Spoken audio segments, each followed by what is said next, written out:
Hey guys, welcome back to the channel. This is a story about what if Naruto finds out the Uzumaki clan council bashing harem. Before I start, please support for more amazing content and do consider subscribing to my channel and share this video with your friends. This is written by HYDE115 and link in the description and support writer. Let's start the video. Summary. Having stolen the Forbidden Scroll, what if Naruto were to learn more than shadow clones? What if Naruto were to access a bloodline long forgotten? How will the elemental nations handle the rise of the Uzumaki once more? Op Naruto X Harem Smart Naruto Good Kyuubi Multi-crossover elements. Bashing. Sakura Sasuke Civilian Council Slight Jiraiya. Chapter 1. Prologue. It was night in the village of Konohagakure. In a forest clearing sits a blonde-haired boy no older than 14, wearing a bright orange and blue jumpsuit just under a tree. This boy was none other than Naruto Uzumaki, the Jinchuriki of the Kyuubi no Kitsune. Clutched close to his chest was a large scroll almost the same size as the boy himself.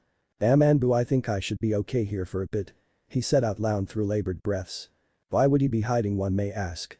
That would be a question best answered with a look back on the blonde's life. Orphaned at birth, Naruto was given to the orphanage where he was to be raised as any normal child. Unfortunately, that was not to be, as his status as the Jinchuriki of the Kyuubi was leaked. In an effort to give the young blonde as normal a childhood as he could, the Sandaime Hokage passed a law outlawing the older generation from speaking of the boy's burden. This unfortunately only led to parents telling their children to stay away from the boy. This had led to Naruto becoming the #1 pariah of Konoha. By the age of 5 he had been thrown out of the orphanage only to be given a rundown apartment. By the age of 6 he was under constant Anbu guard, as he had already had over 200 assassination attempts on his life and nearly a yearly beating on his birthday. By the age of 8 he had enrolled in the academy to become a shinobi. Unfortunately, due to the bias and efforts to sabotage his education by all but a single teacher, Iruka Yamino, Naruto had failed his graduation exam 3 times now. His latest failure was what led to his current predicament. After having failed the 3rd time just earlier today, he was approached by one of his academy instructors, Chunin Mizuki, that informed Naruto he could still pass if he were to complete a secret test. This test was to steal the Forbidden Scroll of Seals, which contains some of the village's most powerful and guarded jutsu. Naruto, however, was not the loudmouth idiot everyone thought him to be. In fact, if he was quite intelligent for his age, yet was forced to hide his intellect behind a mask of stupidity in fear of what the villagers would do should the demon brat get too strong for his own good. Immediately he was sure Mizuki was up to something, knowing the man was easily one of his most avid saboteurs in the academy. However, he had no proof to show his instructor was up to no good. Knowing he would need to be caught in the act, Naruto stole the Forbidden Scroll and purposefully tripped one of the security seals in the Hokage office. Naruto snorted at the thought of those seals. Damn, things are so outdated. If I wasn't trying to get noticed, I would have been able to take the scroll and be halfway out of High no Kuni before anyone even noticed. He had been discreetly studying seals since his 3rd year of the academy and was easily at level 2 out of 10. Shaking those thoughts from his mind, Naruto realized he had a few hours until he was to meet Mizuki. Unfurling the scroll, he began reading through several of the jutsu before one of interest caught his eye. Kage Bunshin. He muttered to himself. As he read over the description. The Kage Bunshin no Jutsu allows the user to create solid clones that split chakra evenly among the original and clone. When dispersed, memories of the clone are sent back to the original. As he finished reading the description, Naruto had to hold himself back from shouting in anger. The regular Bunshin was all but impossible for him, as it required far too little chakra than he could use without summoning over 60. He had even gone to his Jiji, the Sandaime Hiruzen Sarutobi, and was told to simply try harder, and that to help him would be showing favoritism. Besides, he knew he couldn't stay angry at the old man for long. He knew his Jiji had his reasons for doing what he did, which was a long list of things from lying about his parents to his lack of help. Yes, Naruto knew the old man knew the identity of his parents, yet refused to tell him. Naruto had come to the conclusion some time ago that his parents must have been strong enough to have enemies that would want to harm him as retribution. Continuing to look through the scroll, Naruto was almost to the bottom when he found a seal that looked strangely familiar. He could tell that it was definitely a storage seal with a blood seal over top to protect whatever was held. However, what he couldn't place was the strange swirl-like pattern of the blood seal. The closet he could say that he was sure of was that it resembled the spiral on the back of his jacket and the flak jackets of the village Chunin and Jonin. Deciding to take a chance, he pulled a kunai and cut his palm. Smearing the blood across the seal, there was a puff of smoke revealing 2 scrolls. The first was a red scroll with the same spiral but in white. The second was a black scroll with a golden spiral. Deciding to open the red scroll first, he opened it and began reading. "Dear clansmen. If you are reading, then you have been able to open the blood seal that was attuned to the DNA of our clan, the Uzumaki. Naruto was shocked as he read that he had a clan. Was this the reason his Jiji had lied to him? What's more is that this seal was designed so that it would only open for a member of the royal Uzumaki family. This is due to the contents of the scroll placed with this one. It is a scroll designed by our founder Arashi Uzumaki to test for our most fabled bloodline, as despite our clan being known for our longevity, chakra chains, and dense chakra, we have a bloodline only seen in our founder himself. Unfortunately, I cannot explain the details of the bloodline as I know little. However, I know for certain if you possess this bloodline the scroll will reveal the information to you. Sincerest regards. Mito Uzumaki. To say Naruto was in shock would be an understatement. He had a clan that had several abilities that sounded amazing and apparently had an extremely rare bloodline to boot. He took a calming breath before picking up the black scroll. Well, here goes nothing. But that he unfurled the scroll only to see that it was entirely blank. Huh, that's strange. I know the last scroll said this one would show me something if I had the bloodline, but the paper of the scroll felt different than that of the first as Naruto ran his hand over it. It's rougher. Wait, I read about this. I just need to. He trailed off as he channeled chakra into the scroll. Soon ink began to appear and move to form sentences on the scroll. Wait, this means he's. I have an awesome bloodline. He shouted in joy before getting control of himself. His idiocy may have been a mask, but he always had a lot of spare energy. So this bloodline is called the Predator bloodline, named after its only no user Arashi Uzumaki. It's apparently twofold. He trailed off as he sat studying the scroll for nearly a half hour before practicing the Kage Bunshin no Jutsu. 2 hours later. Iruka was worried as he jumped from roof to roof.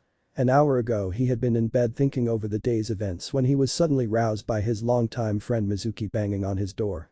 Apparently his favorite blonde student had stolen the forbidden scroll of seals. Now the majority of the village was out looking for Naruto. He shook his head wondering what could have caused Naruto to do something so foolish as he darted into the woods to check for his student. Spotting a mop of blonde hair and an orange jumpsuit, Iruka leaped from the branches landing in front of Naruto. He took note of his appearance, noticing that he was scuffed and dirty, as though he had been training. Boy Naruto. Iruka-sensei, I did it, I passed the test. He stated, playing his usual part as an idiot. Naruto, what test? Do you have any idea what you've done? He asked in confusion, his anger momentarily forgotten. But Mizuki-sensei said if I could get the scroll and learn a jutsu from it I could pass and I would earn my hit I8. Naruto said in faked confusion. Mizuki? Why would he? Iruka suddenly heard something flying through the air. Before he could react, Naruto had grabbed him by the collar of his flank jacket and pulled him out of the way of the Fuma shuriken that had just barely missed impaling the Chunin instructor. Not bad for the dead last demon brat. Mizuki sneered as he landed on a branch a little away from the two. Mizuki, what are you doing? Iruka screamed in shock. Isn't that obvious, Iruka? I'm betraying this pathetic village. Naruto, give me the scroll. Iruka is trying to stop you from graduating. No. Naruto, don't.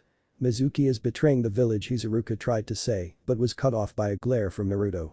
I'm not an idiot, Iruka-sensei, I knew from the beginning Mizuki team was up to something. Naruto stated seriously before turning his glare on Mizuki. The white-haired Chunin had to suppress a shiver that ran up his spine. He shrugged it off, believing he had nothing to worry about. Iruka was weak and the demon brat wasn't even a genin. Say, Naruto, do you want to know why you're so hated by this village? He asked with a cruel smirk. No, Mizuki, you can't, it's forbidden. Iruka shouted, trying to stop his former friend. Naruto looked at Mizuki and snorted. You mean that I'm the Jinchuriki of the Kyuubi no Kitsune? He said in a matter-of-fact tone. The two older shinobi were surprised for a moment, but that was all Naruto needed. Suddenly a heel connected with Mizuki's face, sending him crashing to the ground. Iruka was stunned to see another Naruto standing on the branch Mizuki had just been on. There was a sudden poof before he noticed Naruto's hands in a cross-hand seal, causing 4 more Kage Bunshin to poof into existence. Without a word, each of the clones were on Mizuki. 2 slashed his Achilles' tendon in both his feet, while the other 2 had drilled kunai into his elbows, preventing him from moving. Seeing his clones had done their work, Naruto approached while his clones held Mizuki on his knees. Chunin Mizuki for breaking the third's law, as well as attempted defection of the leaf, you are sentenced to death. Naruto stated coldly. Mizuki attempted to say something, but it died in his throat as Naruto slashed it open. The tense few moments passed before the silence was broken. And Naruto? Iruka asked, worried about his student who was just staring at the now deceased Mizuki. Sorry sensei, it's just, he tried to speak but struggled to find the words. First kill. Iruka stated in understanding as he approached and put a hand on his student's shoulder. Naruto nodded before rushing over to a nearby bush. He knew what he did was justified and that he would have to kill eventually. Hell, he had planned on taking down Mizuki anyway, but for as much as he disliked the man, he couldn't help but empty his stomach as the reality struck he was now a killer. After a few moments he was finally able to regain his composure before Iruka beckoned him over. "Naruto, come here a moment." Seeing his student do as he said, Iruka smiled. Despite the current circumstances, he was proud of Naruto. "Close your eyes." Naruto did as he was told and kept his eyes closed for a few moments, even as he felt a cloth being tied around his forehead. "Open them," he heard Iruka say. Opening his eyes, Naruto saw Iruka kneeling in front of him, however he was missing his headband. Naruto get tears at the corners of his eyes as he reached up and traced the leaf symbol that now rested on his forehead. "Iruka-sensei. Congratulations Naruto, you are now a shinobi of the leaf," Iruka stated before ruffling Naruto's hair. Their moment was interrupted by the sound of someone clearing their throat. The two turned to see a cat-masked Anbu with long purple hair and a tiger-masked Anbu with short brown hair staring at the two. Despite being unable to see their faces, Naruto began to sweat as he could feel the piercing gaze of the cat-masked Anbu. "Oh hi and Nico Onichan, Tiger-san, I wasn't expecting you guys to find me so soon," he stated while sweating slightly. "Oh Naruto-kun, you sound disappointed after all. Would I really miss your latest stunt?" she asked in a sweet tone that forced Iruka to back away from Naruto slightly. "Nico, not now, you can tear Uzumaki-san a new one after Lord Third speaks with him and Yumino-san," the tiger-masked Anbu stated stoically. Nico huffed but relented as she approached Naruto to shunshun him to the Hokage's office. Knowing what was about to happen, Naruto held up his hand. "1 second Ni-chan, there's something I need to do first," he stated before he hurriedly approached the body of Mizuki. Holding out his hand, Naruto began to focus chakra into his palm as he closed his eyes. The others around him were about to question what he was doing when a blue goo-like substance shot from Naruto's palm surrounding Mizuki's body. After a few minutes, the goo slowly retracted to reveal Mizuki's body had disappeared entirely. The two Anbu and single Chunin looked on at Naruto in shock. Finally it was Iruka that broke the silence. "Naruto, what was that?" he asked. "Oh, that was my bloodline. I didn't even know I had it until just a few hours ago.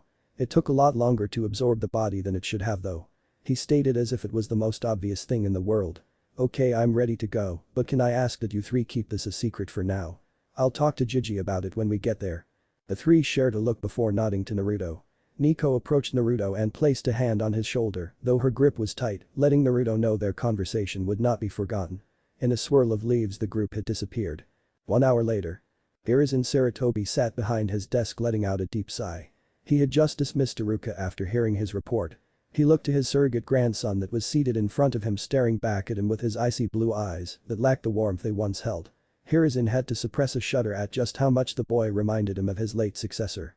He was torn. On one hand, he was proud of Naruto for stopping a traitor, even if it was an extremely risky plan. On the other, he was extremely angry at himself for allowing the prejudice against the boy. At one point he would say he had done his best to give the boy a normal childhood. Now, however, looking back, he felt like a fool. He had allowed himself to be pushed around by the civilian council and his advisors. His inaction and lack of a firm hold on his council had deprived Naruto of the normal childhood he had wanted for the boy, and now he was faced with a choice. Sighing once again, Hiruzen spoke. "Could you repeat that question, Naruto-kun?" Naruto stared down the sandame as he spoke. "Why wasn't I told I was a member of a clan Hokage-sama?" he asked, causing the elderly leader to flinch at the lack of his affectionate nickname. Hiruzen was afraid he had heard correctly. He had to decide now if he was to make steps towards healing the damage this village had done, or if he was to try and keep the boy in the dark even longer. "How do you know you are from a clan, Naruto-kun?" Naruto narrowed his eyes at his village leader. "You may drop the act, Hokage-sama. I know you were watching the entire time through your crystal ball. I know you were able to see me use the blood seal. I know you've lied to me for years about my family and why the villagers treated me the way they did. I've been able to rationalize most of it, but now I want a straight answer," he demanded. Hiruzen nodded. Having suspected for some time now, Naruto had come to some conclusions of his own. "Very well, my boy. First, I apologize. I did what I did to try and give you a normal life and in the hope you would make friends. As for your parents and clan, you would have been told of your clan and mother when you reached Chunin and your father when you reached Jonin. However, with tonight's developments, it's best I inform you of your mother tonight," he stated before removing a scroll from a false bottom in the right-hand drawer of his desk. "Did they love me, Gigi?" Naruto asked, carefully, afraid of what the answer might be. The aged Hokage smiled fondly at the young boy. "Of course they did, Naruto-kun. I've never met anyone as happy as your parents when they found they were expecting you. Had the Nine Tails incident never occurred, I'm sure you would have been the most loved child in the village," he stated, handing the scroll to him. Your mother's name was Kushina Uzumaki, and to my knowledge she was the last survivor of the royal Uzumaki clan of Uzushiogakure. She was known as Konoha's Red Death for her deadly skill with a blade during the Third Great Shinobi War. That scroll was what she left you as well as the Uzumaki compound and bank account, which to my knowledge was a substantial amount. Nodding, Naruto opened the scroll and began reading. Dear Naruto-kun. If you are reading this, then the worst has come to pass and I and your two-sen are no longer alive. I want to apologize for that. Above all, I did not want to leave you. Even though I only got to hold you for a few minutes, I will always hold those minutes close to my heart. You look so adorable. I am writing this as your two-sen holds you. You look so much like him. I can already tell you're going to be a real lady killer when you grow up, just like your two-sen. I hope you grow up to be a kind, strong and gentle man. My only regret is that I won't be there to see it. There is so much I want to say, so much I want to tell you, so many memories I want to share, so much I want to know. I wonder what your life will be like after we're gone. I wonder who will be your first love, your favorite food, color, book, your first words. Oh, Naruto-kun, I don't want to leave you, but I have no choice. The Kyuubi was ripped from me and set on a rampage, and the only way to seal it is in an Uzumaki. I can't do it in my weakened state, it would only break free again, it has to be you. I have pleaded with your two-sen to find another way, but there isn't time. I just hope that the village will see you for the hero you are, keeping the Kyuubi at bay. Please forgive me for leaving you, Naruto. It is not by my choice, just know that you are loved and will always be loved. Before I end this letter, I think you should know that you are the last of our clan. The Uzumaki clan was renowned throughout the shinobi world as masters in the arts of Kenjutsu and Fuinjutsu. Our home village of Uzushiogakure was destroyed during the Second Great Shinobi War. However, all was not lost, as we always knew we may fall. Our clan's collective knowledge and artifacts was sealed away in a secure cache. As I had joined Konoha, I was unable to know the exact location of the cache until just after I became pregnant with you. The cache is located just over the board that Hai no Kuni shares with you, no Kuni, hot water country. I know you will bring our clan back, Sachi, and I love you. All the love in the world. Your Ka-san, Kushina Uzumaki. Tears fell onto the scroll as Naruto finished reading. He wiped his eyes, feeling a hand on his shoulder. He looked up to see his Jiji was standing beside him with a grandfatherly smile. Now Naruto-kun, as much as I would like to let you go home to adjust to what you've learned, there are a few things that need to be discussed. He stated, shifting into a serious mood. What does your bloodline do? He asked. Naruto took a moment to collect himself before answering. It's called the Predator bloodline and it has two parts. First, it allows me to, I guess you could say, consume a target. Secondly, when I do, I gain that target's elemental affinity, and if they have won a bloodline. He explained. Sarutobi looked shocked as he began thinking. It was obvious the council would try to control Naruto in some way to get his bloodline. More accurately, he would need to keep an eye on his former teammate Danzo. Okajiji, I would like to request I be placed under the Craw. Naruto stated, shocking Hiruzen. Naruto, how do you know about that, and why would you want to be placed under it?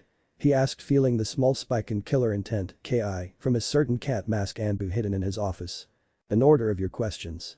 1. I was never allowed in the library, so I would often sneak in after hours to read various books, including all of the village's books on laws. 2. I'm requesting I be placed under it because the minute you announce this to the council, or let's be real, the civilian council, they will try to force me into multiple arranged marriages. I refuse to be thrown into a loveless marriage. By requesting to be placed in it, I get to make the stipulations. He stated with a foxy grin. Hiruzen smiled at Naruto's genius as he was already thinking 2 steps ahead. If this was any indication of the future, then the boy would make a great clan head. Naruto, that is simply brilliant. You're correct with you requesting this. You can make certain stipulations on how you accept marriages. As a clan head, there are even more protections in place as well. He stated, causing Naruto to look at him strangely. I thought I would only be considered a clan heir until I reached Jonin. He questioned curiously. Hiruzen grew his own sly smile. Normally that would be correct. However, with your position it is a little more complicated. You see, your mother was the princess of Whirlpool, so that makes you a prince. As a prince with no one directly over you, that makes you the daimyo of Whirlpool, as well as the clan head of the Uzumaki clan.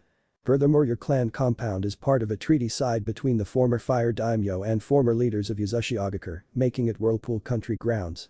By the time he had finished talking, they were both now sharing equally mischievous smirks. Old man, I think I may start to like council meetings. Naruto stated while chuckling evilly. Well, we can discuss more tomorrow, Naruto. I've decided to push team placements back a full week. Now let's gather your belongings and I'll show you to your new compound. Hiruzen stated as he stood from his desk. They were preparing to walk out of the office as Naruto spoke again. Actually, Hokage-sama, I would like to make a request. Naruto stated, shifting seriously. Hiruzen raised an eyebrow. And that is what Naruto. I would like to commission an A-ranked mission starting tomorrow to have a team of Jonin escort me to gather the cash my mother mentioned in her scroll. Naruto stated seriously, causing Hiruzen to smile slightly. Yes, things would become interesting fairly soon. Chapter 2. Naruto slept peacefully in the master bedroom of his new home. There was a sudden loud ringing as his alarm began going off, only to have a kunai silence it. Naruto got up groggily, although reluctantly, as he looked around, taking in the sight of his new room before going into his bathroom for a shower. It was rather spacious, but that was pretty much the way he would sum up his entire compound, or more like his small district. It was located just beside the Inuzuka clan's compound, which was a nice plus to him, as the Inuzuka clan head had always been good to him. He had been shocked when the Hokage brought him to his compound. The entire place had been sealed away behind a blood seal on the gates to the district. Once it was removed, he was led to the largest house that was located in the middle of the district. It was complete with training grounds, a large dining room, and a library filled with books of his clan, including Tai, Nin, and Fuinjutsu scrolls. After having seen the Hokage out, he resealed the entrance to his compound and had spent a few hours having his clones read over some of the scrolls while he explored. He had found many interesting things, but none were as important to him as the diary of his mother's. It was thanks to the diary that he had learned he had godparents. Godparents. He had people that should have been there for him. Naruto shook his head as he walked out of his bathroom. He decided to put it to the back of his mind for now. Right now he needed to get dressed and get to the Hokage's office to meet the team that he was hiring. Same time, Hokage's office. Hiruzen took a drag of his pipe as he eyed the 4 Jonin in front of him before returning his gaze to the report on his desk. After having left Naruto last night, he had ordered some of his more trusted ninja to investigate the academy. His reasoning was quite simple really, Naruto Uzumaki. Even if he was hiding his true skill and intelligence, there was no conceivable way he should have failed the graduation exam 3 times. Contrary to popular belief, failing one portion of the exam does not outright lead to a complete failure. What he had learned had easily led to 6 different instructors being dragged out of bed and sent to a biki. According to the findings in front of him, Naruto was in every sense of the word a genius. His unaltered grades in the written exams were maybe 2nd or 3rd highest in academy history. His accuracy with shuriken and kunai should have been top of the class, and that was with the blunted equipment he was given. His taijutsu, though sabotaged, was brought up by his natural reflexes and endurance. Once he received proper instruction, Hiruzen was sure he would surpass his parents by the time he was 20 and himself by the time he was 25. What he had found, however, now led to a new problem: where would he be placed? Originally Naruto would have been placed on the team of Rookie of the Year, Kunoichi of the Year, and Dead Last of the class. However, if this formula were to be followed, the team would be woefully unbalanced. The Sandaime, however, was not known as the professor for no reason. He had an idea of what to do with the young blonde. First, however, he would need an unbiased and fair evaluation of the genin, and this mission he was commissioning would be a perfect opportunity. Hiruzen looked up from the folder to the Asmable Jonin. The first was his very own son Asuma Sarutobi, currently taking a drag of his cigarette. The two were finally returning to speaking terms on a non-professional level after he had returned from the 12 Ninja Guardians. Second was the raven-haired beauty known as Konoha's Genjutsu Mistress Kurenai Yuhi, who was glaring at the small orange book held by the 3rd Jonin. She had been a student of Kushina's genin team with Asuma and Yugao Yuzuki. While never officially having any hand in Naruto's upbringing, she had left more than a few of his assailants mentally broken with her genjutsu. The third was none other than the copy ninja Hada Kakashi. Kakashi had originally requested Naruto be placed on his team in hopes of being able to train his sensei's son. Kakashi had tried many times over the years to adopt the young Uzumaki, but was met with rejection by the civilian council, just as had all others. Hiruzen had barely managed to stop the man from killing the civilian council by allowing him to be one of Naruto's Anbu bodyguards. The 4th and final Jonin present was one of his most trusted Anbu, now wearing the standard Jonin attire. Tenzo, now code-named Yamato, had been rescued from his former teammate's root program after he had been discovered by Kakashi. Yamato had been one of Naruto's other bodyguards over the years and, despite disapproving of the boy's pranks, found himself impressed with the so-called dead last. Hiruzen cleared his throat, causing the 4 to turn their attention to him. "Now some of you may not be sure why you have been called here," he stated, causing each of them to nod. Last night Chunin instructor Mizuki attempted to betray the village and steal the forbidden scroll of seals. His method of doing so was to attempt to trick Naruto Uzumaki into stealing the scroll for him. He stated, looking at them to gauge their reactions. Asuma merely narrowed his eyes. Kakashi had put away his book and was now serious, as was Kurenai, who was scowling angrily. Yamato looked on impassively as he was present to know the outcome. "What happened, Hokage-sama?" Kurenai questioned forcefully. She may have been prevented from adopting her sensei's son, but she was very protective of the boy. Easy Kurenai-san, I did say he attempted. The aged leader stated. Exhaling another puff of smoke he continued. After being confronted in the forest to the east by Naruto, Mizuki was subsequently defeated and killed by the person he attempted to use. He stated amused at their shocked expressions as Asuma's cigarette fell from his mouth. Damn, I knew the kid was better than he let on, but to kill a Chunin. Asuma stated. What do you mean, Asuma? You were there when we went over the graduating class to get an idea of who we wanted. He was easily bottom of the class. Kurenai stated. It would appear Naruto has been hiding his true capabilities in fear of what the villagers would do. I've also discovered his scores and education were sabotaged by all but Iruka Yamino. Hiruzen stated, handing the folder to Kurenai. Okage-sama, if this is true, why are we here? Kakashi questioned. I'm sure this could have waited until we grouped the genin. Hiruzen nodded, anticipating that specific question as he grabbed the mission scroll. Last night Naruto learned of his mother, his clan, and discovered he has a bloodline. He stated before going on to explain what he and Naruto had discussed. When he had finished his explanation, the three jonin that had known Kushina were happy if the small smiles were any indication, or in Kakashi's case his standard eye smile. About damn time if you ask me. Asuma stated. The kid could use some form of identity other than the prankster king from hell. Kurenai nodded, remembering some of Naruto's more infamous pranks. Agreed, though you have to admit infiltrating and dyeing Anbu uniforms pink was quite a feat. She stated with a snicker. The only ones to avoid being pranked were the Anbu commander Dragon and Cat. Hiruzen coughed into his hand, hoping to get back to the matter at hand. In Kushina's letter she gave Naruto the location of an uzumaki cache the clan had in case the worst came to pass. Naruto agreed to look for any more information such as security measures and the like last night when I brought him to his compound. He stated the last part offhandedly. Anyway, with team placements moved back, Naruto has requested to commission a mission to escort him to retrieve the cache and return it to his compound. And you would like the four of us to act as his escort? Yamato stated. Seeing the Hokage nod his head, he voiced his question. If I may, Hokage-sama, why send the four of us? This seems like a mission that would be easily undertaken with a lone jonin or pair. Four seems like overkill. Hiruzen conceded the point to Yamato before speaking again. That would normally be correct. However, this mission is being classified as an A rank due to the sensitive nature of what will be retrieved. There is another objective as well that directly affects the four of you. He stated seriously, causing all four to straighten up. With the discovery of Naruto's true abilities and knowledge, I've decided that to place him on a traditional team of genin would be detrimental to his development. During this mission you will be evaluating his skills to give us a better understanding of their extent. When this mission is completed, pending your reports, I plan to place Naruto as an apprentice under you, Yamato. You will be in charge of his overall development, while for missions Naruto will do rotations with the other rookie squads. The jonin were quiet for several minutes, however each were glancing at Kakashi. The others knew how much he wanted to teach Naruto and were expecting him to argue. Before he could, however, Hiruzen, seeing his troubles, spoke first. I understand you want to teach him, Kakashi, but this is for the best. Perhaps Yamato would allow you to show him a few things. He offered. I would have no troubles with extra help, especially with what you've told us of his bloodline, Hokage-sama. I was aware from his file Mizuki had an earth affinity. I can help Naruto with earth and water should he have inherited his mother's affinity. However, there are areas that I would be less suitable for. Yamato stated after a moment of thought. They were about to continue the conversation before there was a knock at the door. Hiruzen gave permission to enter only to nearly die of a heart attack. The jonin didn't fare much better as they turned to see who had entered. As they looked on, there stood Naruto, who had traded out his old Kill Me orange jumpsuit for more shinobi-like clothes.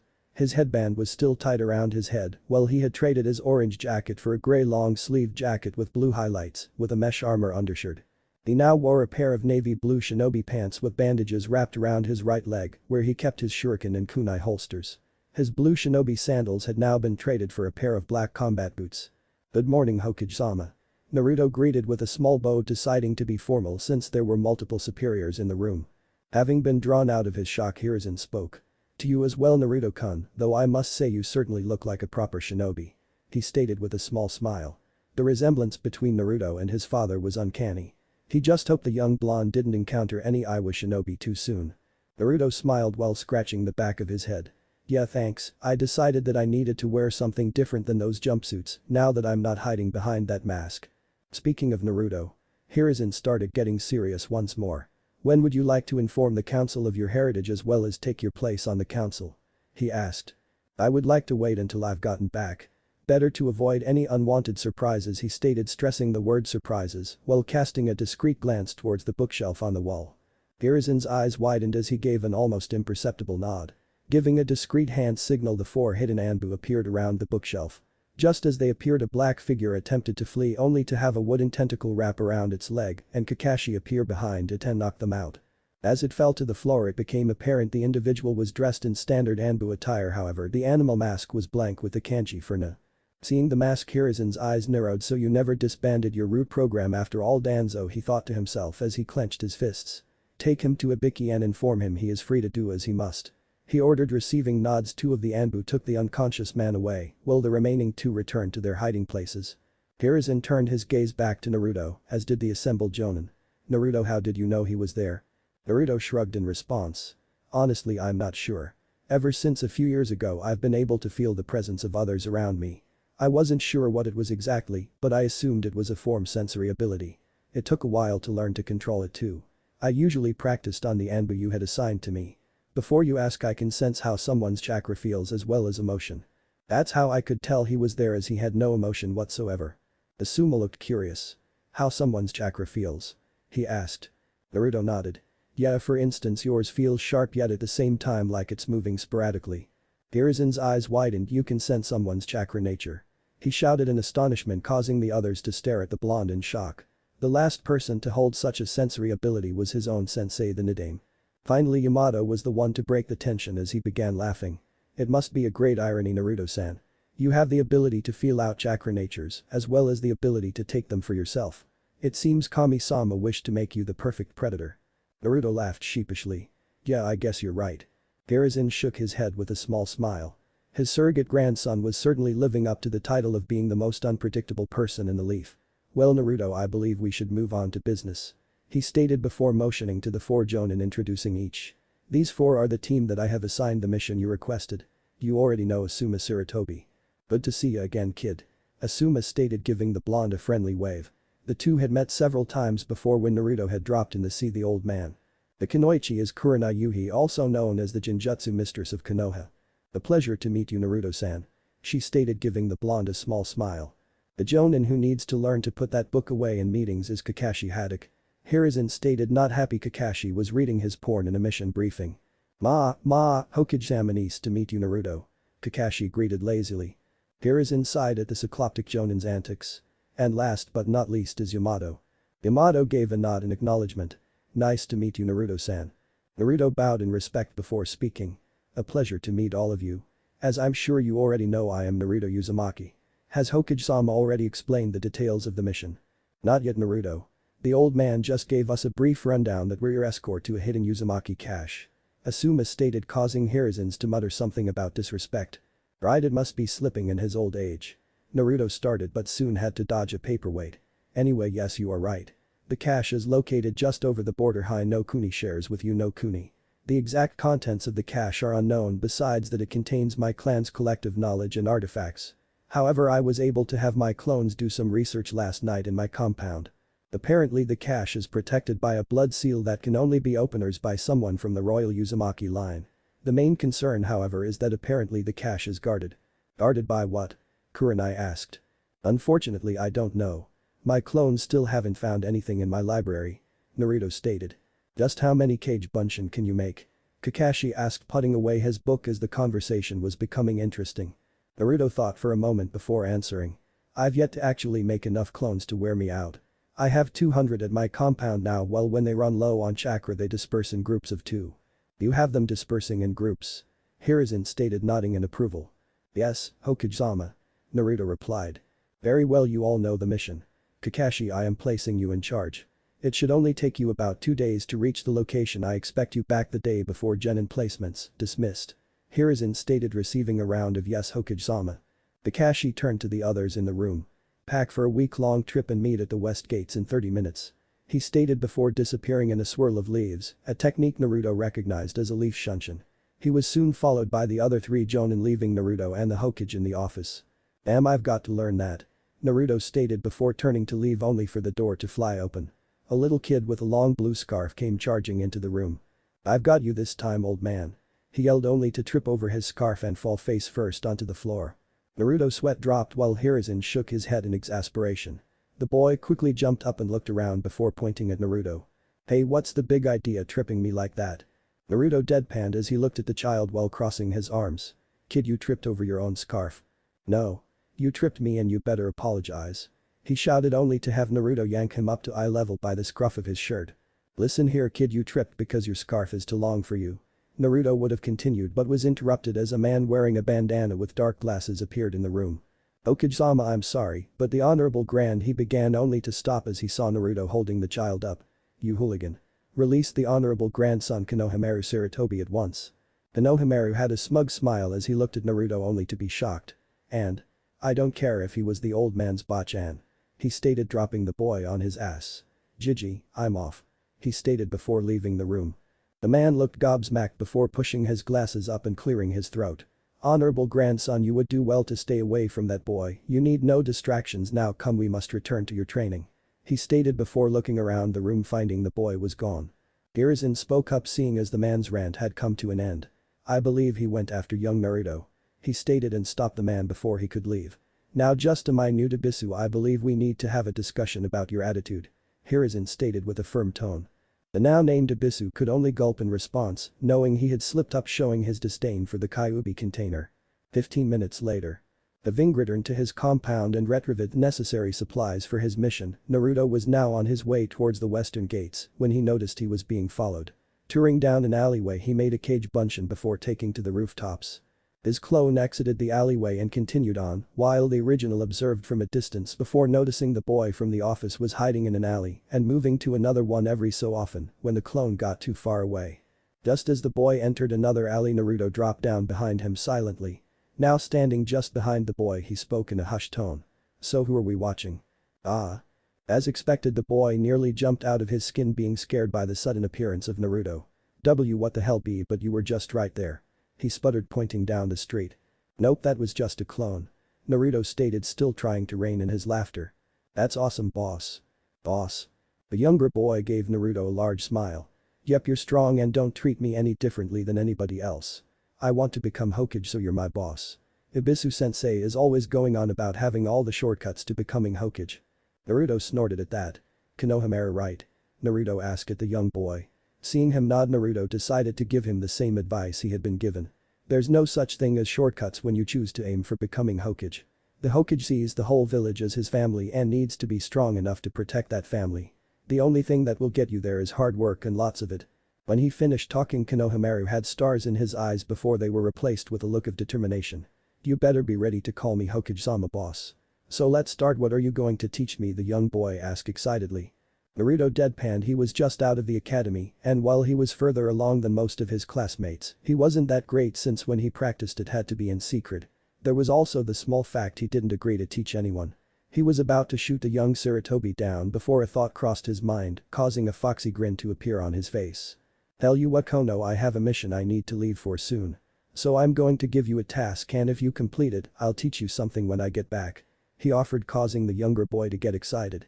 "Just name it, boss, and I'll have it down in no time," he stated.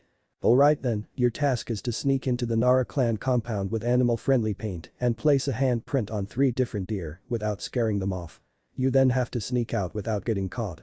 If you scare the deer off or get caught, you need to try again," he stated, causing Konohamaru to look at him in astonishment before he began running out of the alley, confidently promising he would have it done before Naruto got back.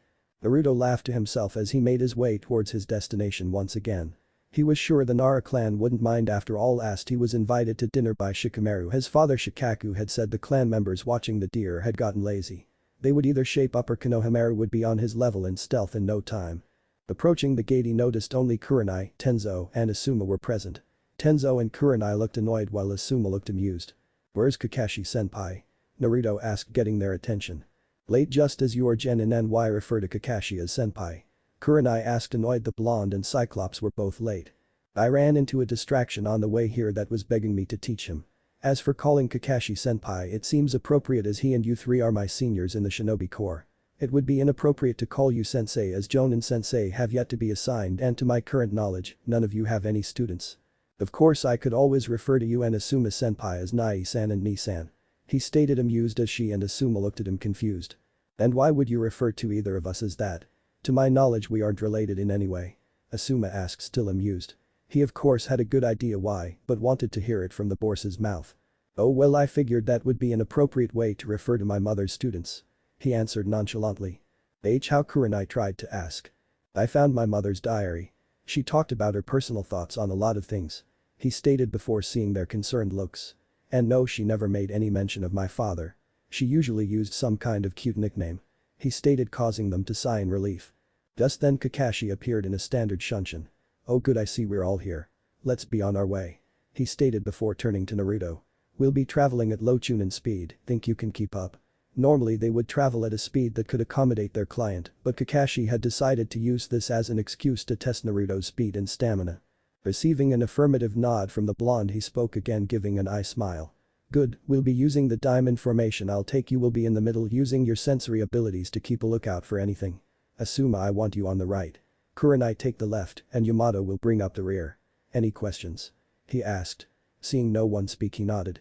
Good, then let's go. And with that the group of 5 had departed, heading for Uno Kuni. Chapter 3. The group of 5 leaf shinobi moved quickly, jumping from branch to branch. They had just packed up camp from the night before. Having covered 3/4 the distance to Uno Kuni, Kakashi had decided to make camp so they would arrive at the cache with plenty of energy if anything were to go wrong.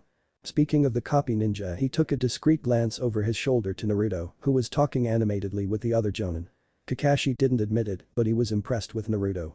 Not even 3 hours after leaving Konoha he had decided to pick up the pace to mid-chunin speed, and Naruto was still capable of keeping up if even a little slower.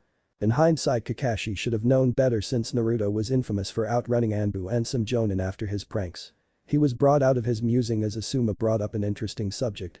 So kids, some of us here put our names in for Jonin Sensei this time around. Anything you can tell us about your class? The smoking jonin asked. Naruto raised an eyebrow. What do you want to know? He asked. Personalities, their strengths, and what you think they could work on. It's obvious your observation skills are pretty good, so you must have picked up a thing or two. Asuma replied, hoping to get a read on his future team as well as test Naruto's ability to read into people. Naruto nodded, taking a few minutes to gather his thoughts. Well, I know about the true genin exam thanks to mom's diary, so let's start with the ones most likely to pass. Naruto stated, receiving a nod from Asuma as Kurenai moved slightly closer to hear everything. Starting with the most likely team, which would be the traditional Ino Shikacho trio. Shikamaru is probably the smartest person in our entire class. In fact, I'd call him a genius. The problem is that he's way too lazy, so whoever becomes his sensei will definitely need to find something to interest him, maybe even introduce him to something new. He explained. Shikamaru may be one of Naruto's closest friends and probably 1 out of 3 that knew he was faking being an idiot, but his laziness could potentially get himself or a teammate killed. A genius. I've seen his grades, Naruto. His weren't much better than your altered scores. Kurenai stated with visible confusion. Naruto snorted, that's because and I quote tests are too troublesome. I know Nara are lazy, but he is an extreme case. Asuma nodded, understanding what he meant. What would you recommend? He asked. For Shikamaru it would probably be best to introduce him to something challenging, but not too out of the box. I gave his mother a book on barrier ninjutsu for him. I would find a way to bring that up. Naruto stated before moving on. Choji is pretty decent in his clan's taijutsu and clan arts, but he really has a problem with hurting people. That's not a bad thing, but he really needs to talk to someone about it. Finally there's Ino, Naruto stated before letting out a long sigh. What's wrong with Ino? Kurenai asked. According to academy records, Ino was pretty average in most areas, lacking only substantially in taijutsu. Ino is a fanatical fangirl. She is constantly dieting and refuses to train. Remember I said I gave Shikamaru's mom that book? He asked, receiving a nod from the red-eyed woman. I was over for dinner the same night as one of the original trio's weekly get-togethers. Inoichi-sama was very vocal of his displeasure with her attitude, including how she was very against training because it would make her too bulky for her Sasuke-kun, Naruto explained, causing Kurenai to understand as she had a deep dislike of fangirls in general. She needs to be brought back to reality before any possible progress could even be attempted. Not to mention she takes things at face value, so when she's inevitably paired with Choji and Shikamaru, she'll become extremely bossy, which will strain team cohesion. If their sensei can do all of this, then they would be smart to introduce more individual skills as well to compensate if the 3 get split up. He explained. Asuma looked forward seemingly in acceptance, but anyone that knew him knew he was thinking seriously. What he heard was troubling to say the least. His original plan was to introduce the 3 to more formations for their trio, but after Naruto's information, it would be wise to build up their individual skills as well as dealing with their individual problems. Moving on to the next team. I can hazard a guess that there will be a tracking and recon team formed, which will most likely consist of Shino Abiram, Kiba Inuzuka, and Hinata Hyuga. Shino is probably the most well-rounded in our class. His biggest flaw would be in Taijutsu, but if he can get past that and incorporate a few failsafes, if he were to face someone who's faced an Abiram before, then he'll be just fine. Kiba is pretty good in Taijutsu, but is lacking in the department of long range, so giving him a few jutsu plus working on his brashness will go a long way. Finally, is the most troubled individual of this possible team, Hinata. Naruto stated, missing the slight bristling of Kurenai. Hinata has major confidence issues due to her father distancing her and her clan, labeling her a failure due to her inability to use something she will never be able to. He stated. Kurenai scowled angrily at Naruto. And just what makes you think she can't use the Juken? She asked defensively as she had been assigned to tutor Hinata by her father. Naruto shook his head. The Juken relies on rigid and firm stances developed by the Hyuga. Most Hyuga have an earth affinity. When I feel Hinata's chakra, it feels fluid and constantly flowing. I can only guess that means she has a water affinity. It would stand to reason she would be incapable of using the standard Juken. He explained, causing Kurenai's eyes to widen. So it would probably mean that she needs a Taijutsu style more suited to flexible movements. Kurenai stated, getting a decent idea of where to start with her team. So what about the remaining genin excluding yourself? Yamato asked curiously. Naruto snorted in response. Only 3 besides myself have a chance, and they are the worst with one exception, but also the most likely to pass. He answered. Those 3 include Sakura Haruno, Sasuke Uchiha, and Sayori Uchiha, and I can guarantee that they will not be the team.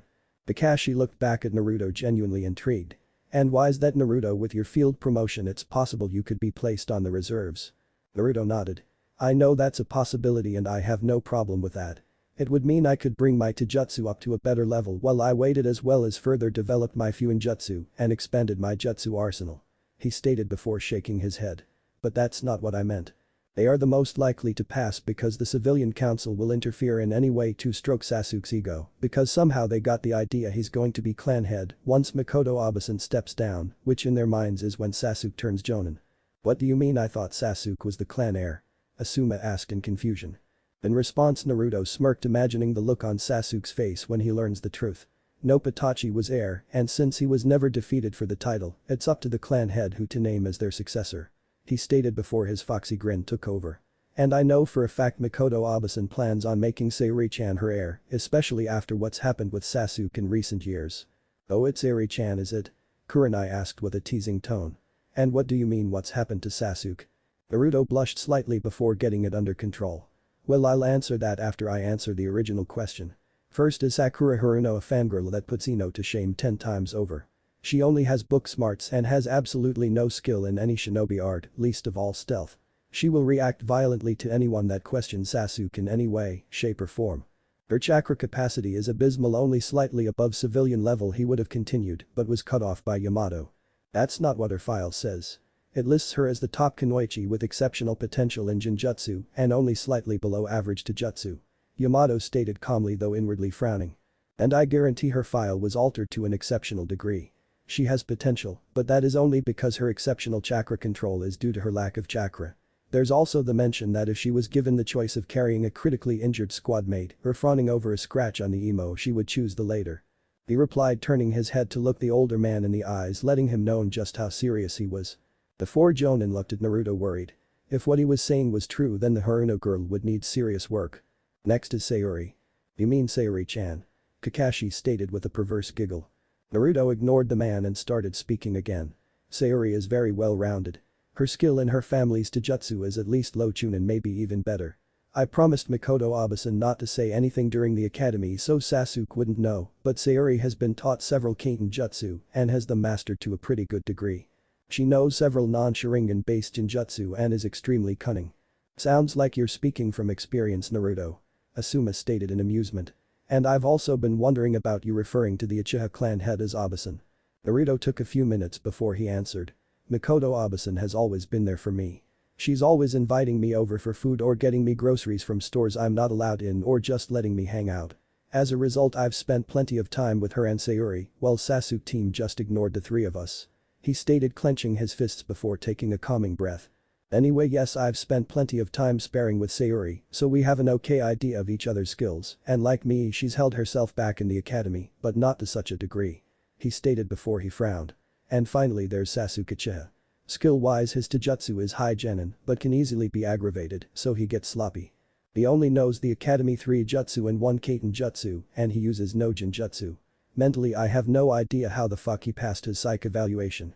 Naruto stated, causing the others to look at him worriedly, none more so than Kakashi. What do you mean? Yamato asked seriously. The last thing the village needed was another Itachi incident. Sasuke Uchiha has a serious superiority and inferiority complex, which according to his mother, was a product of his father's attitude. It had only worsened with the civilian council catering to his every whim in hopes of arranging marriages with him, and I've heard that they even want him to place his mother and sister into the Kra to repopulate the Uchiha.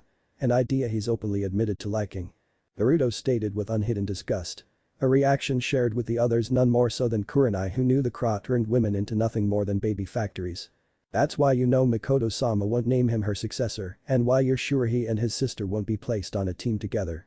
Asuma stated, causing Naruto to nod. Yep, hopefully a genin team will straighten him out a bit though. Naruto stated. Kakashi was deep in thought as he turned his attention back to their path. He knew the Uchiha boy was arrogant, but he wasn't expecting him to be this bad off. If he passed his team he would have to take special care in working with the boy. Yamato was the one to break the silence. What about you, Naruto? It's obvious your file is inaccurate, so having a better understanding of your abilities would be nice. Yamato asked, hoping to get a better idea of his potential apprentice. Well, you already know about my bloodline and that I can make an army of Kage Bunshin. Besides that, I can use the Academy 3 jutsu. Though for me using the regular Bunshin is impractical because it requires such a small amount of chakra, I can only use it successfully if I make a minimum of 60. He stated, causing Yamato to nod in understanding.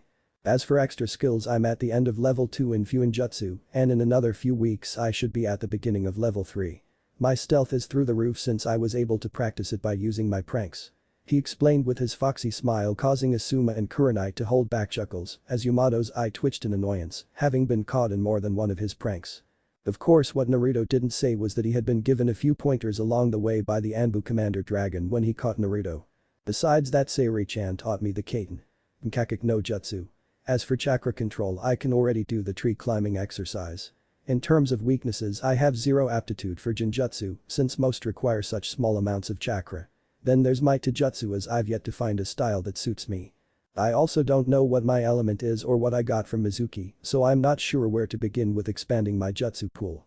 He explained. The conversation would have continued but was interrupted by Kakashi. We're coming up on the location. He stated, causing all conversation to cease. After another 15 minutes, the group of 5 had stopped on the edge of a forest clearing with 3 large stones in the middle. Kakashi turned to Naruto. Okay, what are we looking for? Naruto pointed towards the stones. They're the one in the middle should have a seal hidden on it. I need to find it and use a bit of my blood and then the cache should open. Kakashi nodded before looking to the others. Kurenai and Asuma will stand guard outside while Yamato and I go with Naruto. He ordered before the group made their way to the stones. Naruto spent several minutes looking over the middle stone before finding the blood seal that looked exactly like his clan symbol. Biting his thumb, Naruto smeared blood over the seal, channeling chakra into it. Soon there was a low rumbling under Asuma and Kurenai, causing both to jump to Naruto's side. The ground where they were standing began to part, revealing a staircase. With a nod to the others, Naruto started down the stairs with Kakashi and Yamato behind him. As they stepped off the stairs, they walked into a long hallway with multiple bookshelves all holding various scrolls. Upon closer inspection, Yamato noted the scrolls seemed to have a string of seals connecting all of them together. He was about to pick one up before Naruto called out to him. Don't touch that. He screamed, causing Yamato to quickly back away. Naruto let out a breath in relief. Those seals are part of a security matrix. If you disrupt it, there's no telling what could happen. He explained. There should be a central chamber to release the security seals. He stated and would have continued walking, but stopped as he felt several chakra signatures in front of them, causing Naruto to tense up. Kakashi and Yamato were both at the ready with kunai in hand as they felt the presence of others as well. Soon 3 figures began walking forward out of the shadows to reveal 3 women. The first stood slightly behind the other 2 and looked to be maybe 16. Her long pink hair was held back in a braid with 2 locks framing each side of her face. She had dark pink eyes and wore an outfit similar to a shrine maiden. The second was older than the other 2 and looked to be maybe in her early 20s. She had long purple hair tied into a ponytail and deep purple eyes. She wore a brown robe with thick woolen borders and a collar that reveals much of her cleavage and that showed her noticeably curvaceous figure.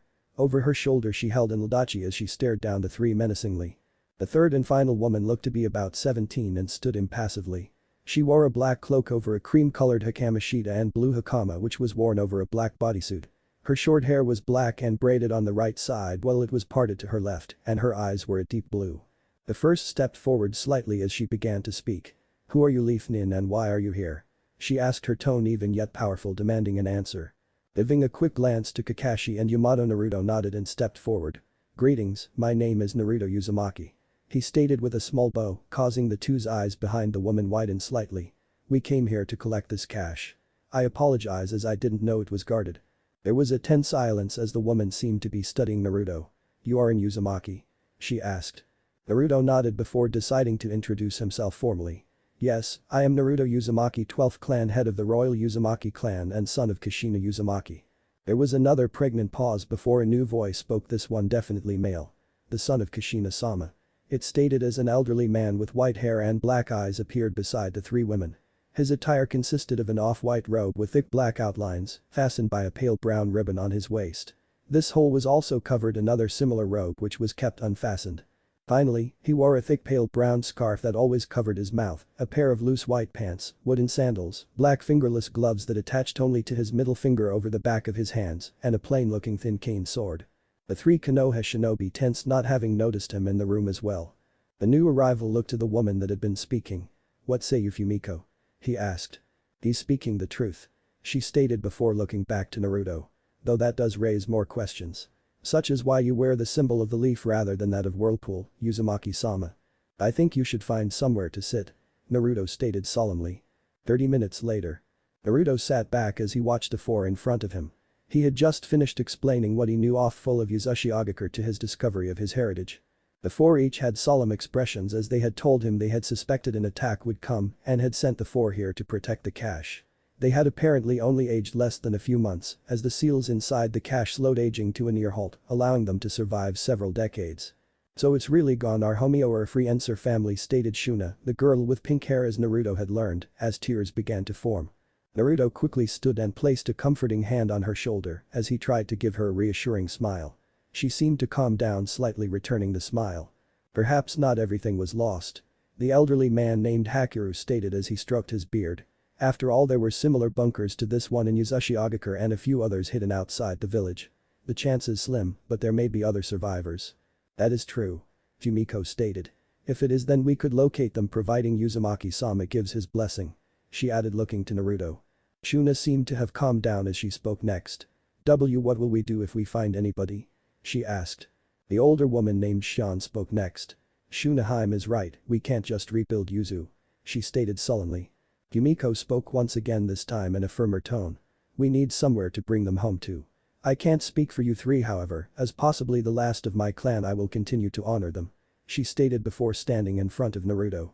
She then kneeled, shocking the three-leaf shinobi. "Uzumaki-sama, I am Fumiko Asahi of the Asahi clan. For hundreds of years my clan were under the Uzumaki as protectors. I would like to continue as they would have. I pledge my clan to you, Uzumaki-sama." Hakiru and Shion were slightly taken aback by the abruptness of their companion, though it wasn't entirely unexpected. When they noticed Shuna stand as well, they looked to her to see her eyeing the both of them, seemingly looking for permission. Both smiled slightly as they nodded and stood up, walking behind her. She turned to Naruto, who was still stunned speechless, and kneeled with Hakiru and Shion doing the same. "Uzumaki-sama, I am Shuna Kijin, princess of the Kijin clan. When my ancestors were driven from their home, the Uzumaki gave us a place to call home and a purpose, asking nothing in return. For that my ancestors pledged their undying loyalty to the Uzumaki, as do I. I pledge my clan to you, Uzumaki-sama." Naruto stood there in shock for a few minutes before finally regaining his voice. I don't know what to say, but I promise to lead you to the best of my ability," he stated, give a small bow. The four stood back up and Shion was the one to talk. "So what do we do now, Naruto-sama?" she asked excitedly. "Well, first we need to get everything here packed away," he stated, gesturing to the scrolls on the walls. "Then we need to head back to Konoha. If I may," Fumiko stated with a raised hand, causing Naruto to nod. "All the scrolls here are connected by the security seal. They can be activated by the main seal in the main room. This can't seal all of the scrolls away for transport," she stated. Naruto nodded in acceptance. Okay then Fumiko-chan, will you lead the way? He asked before turning to Kakashi and Yamato, missing the light pink that dusted her cheeks. Hopefully this shouldn't take very long. He stated. The two nodded and Kakashi turned to Yamato. Go let Kurenai and Asuma know. The process of packing away the scrolls went just as smoothly as Fumiko had said, taking only around 15 minutes. It had been a rather simple process. Fumiko performed a string of hand signs and sealed the scrolls away in a large storage scroll. When they had everything, the group left the cache, being sure to reseal it in case it would need to be reused in the future. Before leaving, Kakashi had Naruto form around 20 clones to act as scouts. One day later, the group approached the gates of Konoha after a day and a half. They had stopped a full half day before reaching the gates. They could have made it the same day they left the cache, however, not having a chance to actually see Naruto fight, Kakashi decided to stop and spar with him. This of course wasn't how Kakashi worded it, but he didn't concern himself with the details, which annoyed the other Jonin with his lazy attitude. The group greeted the Chunin guards Izumo and Katetsu as they signed in before leaving for the Hokage office. Shuna questioned the validity of having Chunin guard the gates and was now having Naruto explain that the pair were actually Jonin in skill, but were kept Chunin and assigned guard duty due to their personalities, making them perfect for the post. They were just finishing their conversation when they entered the Hokage office. Having the attention of the elderly Kage. "Oh Team Kakashi, you're back sooner than expected," Hiruzen stated, looking the group over before he studied the 4 extra members. His eyes landed on Hakiru, causing his eyes to widen, while said man looked amused. "Well Hiruzen Sarutobi, you've certainly not been treated well through the years," he stated in amusement. Naruto looked curious. "You two know each other?" Hiruzen nodded. "Yes Naruto, just before the second war we met while I was on a mission." Hakiru was known as the Cicada Blade of Whirlpool due to his unique sword style. He stated before moving on. "Okay, your report," he ordered. Hiruzen sat in his chair as he listened to Kakashi and Naruto go through the mission report. As they finished, he looked to the 4 new arrivals. "So I take it you would like to become Leaf Shinobi," he stated. He was surprised slightly when they each shook their head no. It was then Fumiko who stepped forward. "No Hokage-sama, we are the loyal servants of Whirlpool and the Uzumaki clan, as such we will act under his orders. We will still defend the village should it be attacked, however we will only go on missions assigned by Uzumaki-sama or approved by him," she stated. The others weren't surprised as they had already learned as much on the way back. Hiruzen nodded. He should have expected something of the like. It wasn't the first time such an arrangement had been made. The Hyuga were a prime example, as many branch members were relegated to acting as guards for main house members who were on missions. Then there were the Uchiha, who would mostly only work with other Uchiha on many missions. "Very well, in that case I will make note that you will be allowed to join Naruto on missions and that he has the authority to assign missions to you with my approval." He was about to dismiss the 4 and Naruto before Shion cut in. "Naruto-sama, is this your father?" she asked, pointing to the picture of the 4th Hokage on the wall. Hiruzen nearly had a heart attack as his eyes bugged out. He couldn't believe it. Out of everyone in his entire village, no one besides his Jonin made a single connection besides this woman who blurted it out with a simple question. Naruto froze as he stared at the picture of the man with blonde spiky hair and cerulean blue eyes. The Jonin each took a step back as Naruto began letting out a heavy amount of killing intent. Naruto himself closed his eyes as he took in a deep breath. Several questions had just been answered for him, such as why Jiraiya of the Sannin was his godfather, when his mother seemed to always be annoyed when she mentioned him in her writing. Finally Naruto opened his eyes that seemed to have turned icy blue, causing Kakashi and Hiruzen to both barely flinch, as it was the same look Minato had when he was angry. "Shion, Fumiko, Shuna, Hakiru, Senpais, and Anbu, please step out a moment, I need to have a word with Hokage-sama."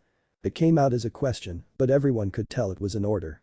Normally Jonin and Anbu would laugh off something so disrespectful from a genin, but not a single one could stand that icy stare. Each quickly left, causing Hiruzen to mutter something about protection his ass. He then went through a set of hand signs, activating a privacy seal. "I know why you didn't say anything Hokage-sama, we already covered as much. That however does not diminish my anger towards others, such as the civilian council, the villagers, or my supposed godparents," he stated, causing Hiruzen to nod.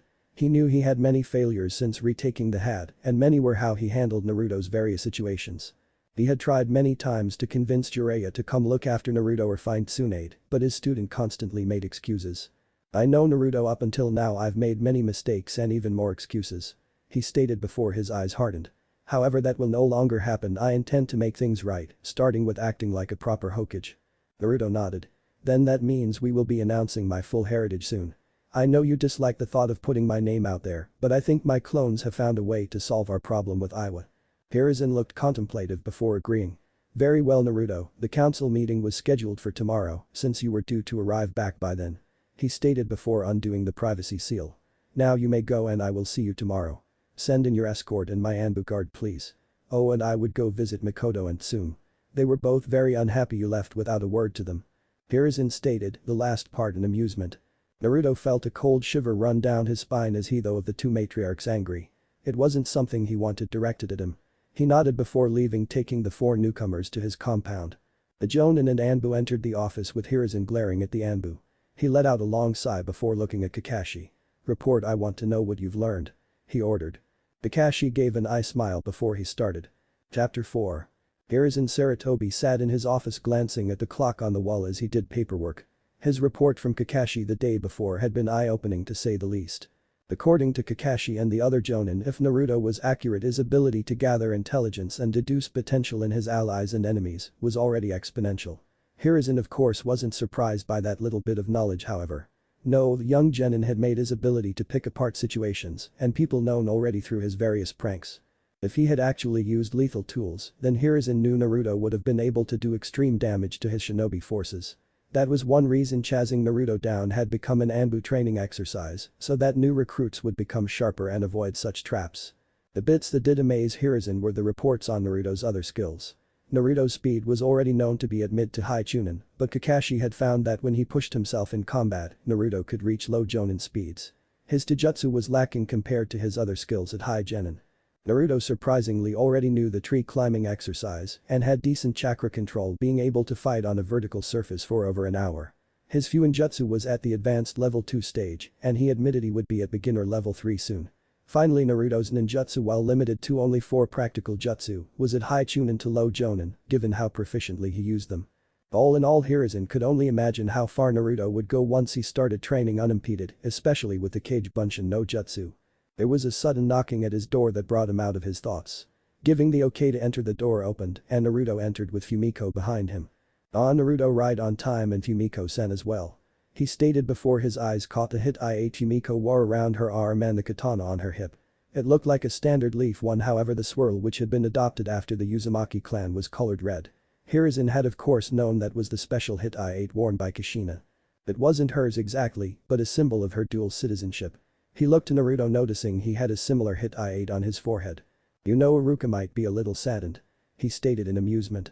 Naruto let a small smile come to his face as he spoke. Not likely, his will always be special. In fact I have it framed in my office. Hiruzen let out a light laugh. You have an office? Be careful my boy, paperwork is the bane of all leaders. He stated, grumbling about his own never-ending stack of papers. Naruto laughed before getting his foxy smile. Oh? So I suppose you don't know the secret to beating paperwork? He asked in amusement. Hiruzen's eyes went wide before he was on his knees in front of Naruto. Please. Please my boy, teach me. Teach me your ways. He begged, causing Naruto, Fumiko, and the hidden Anbu to sweat drop at the supposed professor. 2 words Jiji. Naruto drawled, milking the situation. Kage. Bunshin. He stated, causing the Sandame's eyes to widen. The aged Kage proceeded to make 3 clones and had them start on his stack of paperwork. Naruto my boy, you have just done what no other Kage than your father could. He stated in happiness. So the meeting, Fumiko coughed, hoping to get the two back on track. The two looked at her before nodding. Hiruzen sat back in his chair as Naruto took one in front of him. Fumiko was offered the other but declined, insisting on standing just a few feet away from Naruto. Hiruzen cleared his throat before speaking. Right, so you know Naruto, this meeting will be announcing your heritage to the council and instating you as a clan head. Right, among other things, Naruto trailed off, causing Hiruzen to raise an eyebrow. Seeing the unasked question, Naruto decided to elaborate. By the time he had finished, the evil laughter between the two was starting to frighten even the Anbu. Though secretly they were looking forward to seeing the looks on the civilian council's faces. It was still an hour before the scheduled meeting when a Chunin entered the Hokage office. Hokage-sama, the council requests your presence and demands uzumaki. The Chunin stated, slightly shaking. It was painfully obvious he had drawn the short straw. Hiruzen raised an eyebrow before he settled on a scowl. Today was the day he took back his village and put the civilian council in their place. Well Naruto, it looks like we get to start early. He stated, leading Naruto and Fumiko to the council chambers. It took 10 minutes to enter the council room, only to find the civilians chattering away and the clan heads looking as if they were ready to commit murder. Even the normally stoic Hyuga clan head had a small vein bulging. Hiruzen silenced the room as he entered. Hiruzen walked up to take his seat while Naruto stood in the middle of the room. Fumiko moved to stand just behind Naruto. Naruto took this opportunity to take in the council chambers. The Hokage seat was located in the middle of the table. To his immediate left and right were his advisors Homura Midokado, Kaharu Utatane, and Danzo Shimura. On the left side of the long table was the shinobi clan heads. From left to right they were Choza Akimichi, Inoichi Yamanaka, Shikaku Nara, Shibi Aburam, Makoto Uchiha, the Uzumaki clan seat, Tsumen Yazuka, and Hisashi Hyuga. On the right side of the table were 8 civilian council members that Naruto didn't even know the names of besides Sakura's mother Mibuyuki Haruno. He was broken from his musings as Hiruzen spoke, his voice hard and a scowl still present on his features. Why has this meeting been called an hour early, and by whom? He questioned, causing the clan heads to sit straighter than they had and his former teammates to share glances. This wasn't the elderly man that had been holding the hat the past decade, this was the professor. The fat balding man on the civilian side spoke up. We of the civilian council did Hokage-sama. It has come to our attention a mistake has been made. He stated. And what is that mistake, Musa-san? Hiruzen asked with a raised eyebrow. The man then pointed to Naruto. It has come to our attention that boy has been allowed to be a shinobi. He stated with a sneer. It has also come to our attention that it is taken to squatting in an abandoned part of the village. We are also aware that Demon Brad had kidnapped several tourists and is holding them under his influence. We demand he be out to death at once, and he was cut off as a katana severed his head from his body, letting it fall to the floor. You would do well to show Uzumaki-sama the proper respect. The cold voice of Fumiko stated. The civilian side screamed in terror as Fumiko flicked the blood off of her sword and retook her position behind Naruto. Mibuyuki stood up screaming. Anbu, arrest her. She murdered a member of this council. She screeched, causing most of the room to hold their ears in pain. Hiruzen silenced the banshee and civilians screaming the same with a good dose of killing intent. Fumiko here has done nothing wrong except enforce my law. And Act 1 was about to order an Anbu to carry out. Another council member stood up screaming, regardless that boy, he was cut off as he felt the sharp edge of a blade against his throat. Fumiko glared dangerously at the fool. You will address Uzumaki-sama appropriately or you will share the late councilman's fate. She ordered. Hiruzen held up a hand. Fumiko-san, I understand your frustrations, yet killing every member of the civilian council will only prolong this meeting. Fumiko looked ready to argue, but Naruto cut her off. Fumiko, stand down. Killing them is a waste of effort and sword polish. He ordered, causing her to sheath her sword and retake her position once again. It was at this moment that the clan heads, save Tsume and Makoto who had seen him yesterday, noticed Naruto's appearance for the first time. There were several looks of shock at seeing him wearing something other than his usual orange jumpsuit. The Ashi spoke, looking to Naruto. Uzumaki-san, why did that woman refer to you as Uzumaki-sama? He asked with a raised eyebrow. Naruto looked to Hiruzen, who smirked and nodded, an act not missed by the clan heads or his advisors. Hyuga-sama, that is quite simple. It is the proper way one shows respect to their clan head in a public setting, as I am sure many of your clan do the same.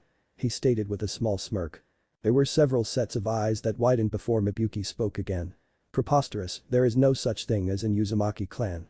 She stated with a smirk, causing the clan heads to glare at her. Naruto glared at her, releasing a dose of his killing intent. Just because you were jealous of my mother and had our clan removed from the history books doesn't mean they didn't exist, Banshee-san. He stated. You will show us respect, boy, we are the civilian council. The member from before spoke. His face red with anger at being disrespected. I have no reason to show any of you respect aside from the Hokage and clan heads. Naruto stated neutrally. Regardless, Uzumaki. Kaharu started.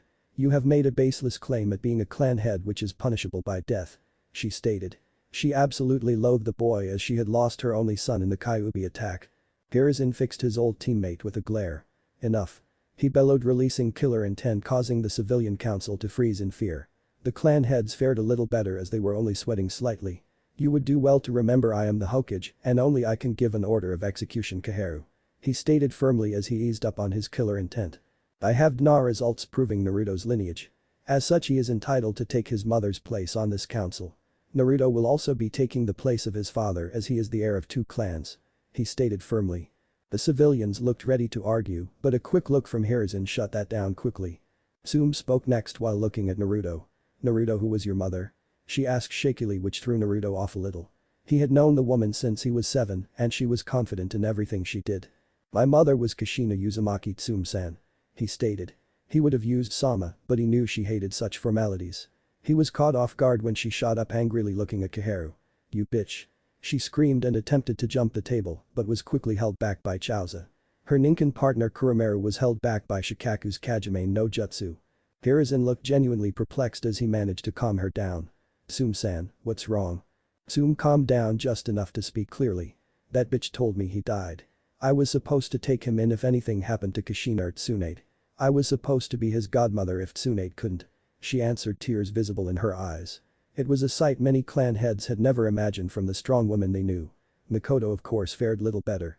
She had known who Naruto was for years and looked after the best she could, but to hear he could have had a proper family made her even angrier. Traitorous demon lover, that brat should have never been born from that who. Another civilian fell dead, this time by a kunai directly from Hiruzen himself. He was beyond pissed. No, that was too light to describe his anger. He was prepared to beat his former teammate to death here and now. "Anbu," he called, having to drop down. "Take her to Ibiki and Anko. She is to be treated as a traitor of Orochimaru's caliber. After they have everything from her, she is to be executed for treason, undermining the authority of the Hokage, and contribution to the physical and emotional abuse of a clan heir and daimyo of allied nation," he ordered, causing several pairs of eyes to widen. Those orders had never been given before and were reserved for extreme measures. The Anbu obeyed dutifully as Koharu was dragged from the room, literally kicking and screaming. "Okage-sama, you are aware of what this means?" Naruto asked, his anger visible as he tried to comfort the Inyazuka matriarch. It wasn't what he had planned, but it was perfect to start their plan. Hiruzen looked to Naruto and let his hat shadow his eyes. "Yes, Uzumaki Dono, our village has harmed you emotionally and physically, as well as broken multiple points of the treaty between Hai, no Kuni and Yuzashii Ogakure," he stated. On the outside he was solemn, but inwardly he was smirking. Ibuki looked ready to throw up as she spoke. "Hokage-sama, you can't possibly." "Silence!" he shouted angrily. "Do you have any idea what you fools have done?" he asked rhetorically. "Naruto is not only the heir of 2 clans, but is also the daimyo of Whirlpool. The same village that helped to establish our own. By breaking nearly every point of our treaty with Whirlpool, Naruto may take any and all assets from our village that were given to us by Yuzashii Ogakure and take it to any village that will take him. This includes the spiral in our flank jackets, hit I-8, the barrier that strengthens our walls, and any clan that were sent our way by Whirlpool," he stated, causing everyone's eyes to widen.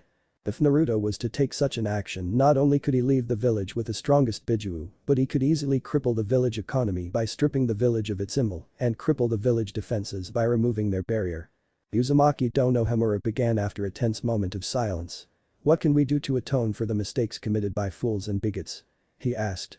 Hamura had never gone out of his way for the boy, but he certainly didn't despise him. No, if anything, he respected that the boy had managed to maintain his sanity. The clan heads each looked on as Naruto closed his eyes in thought. Tsume knew immediately if he left she would take her whole clan with him.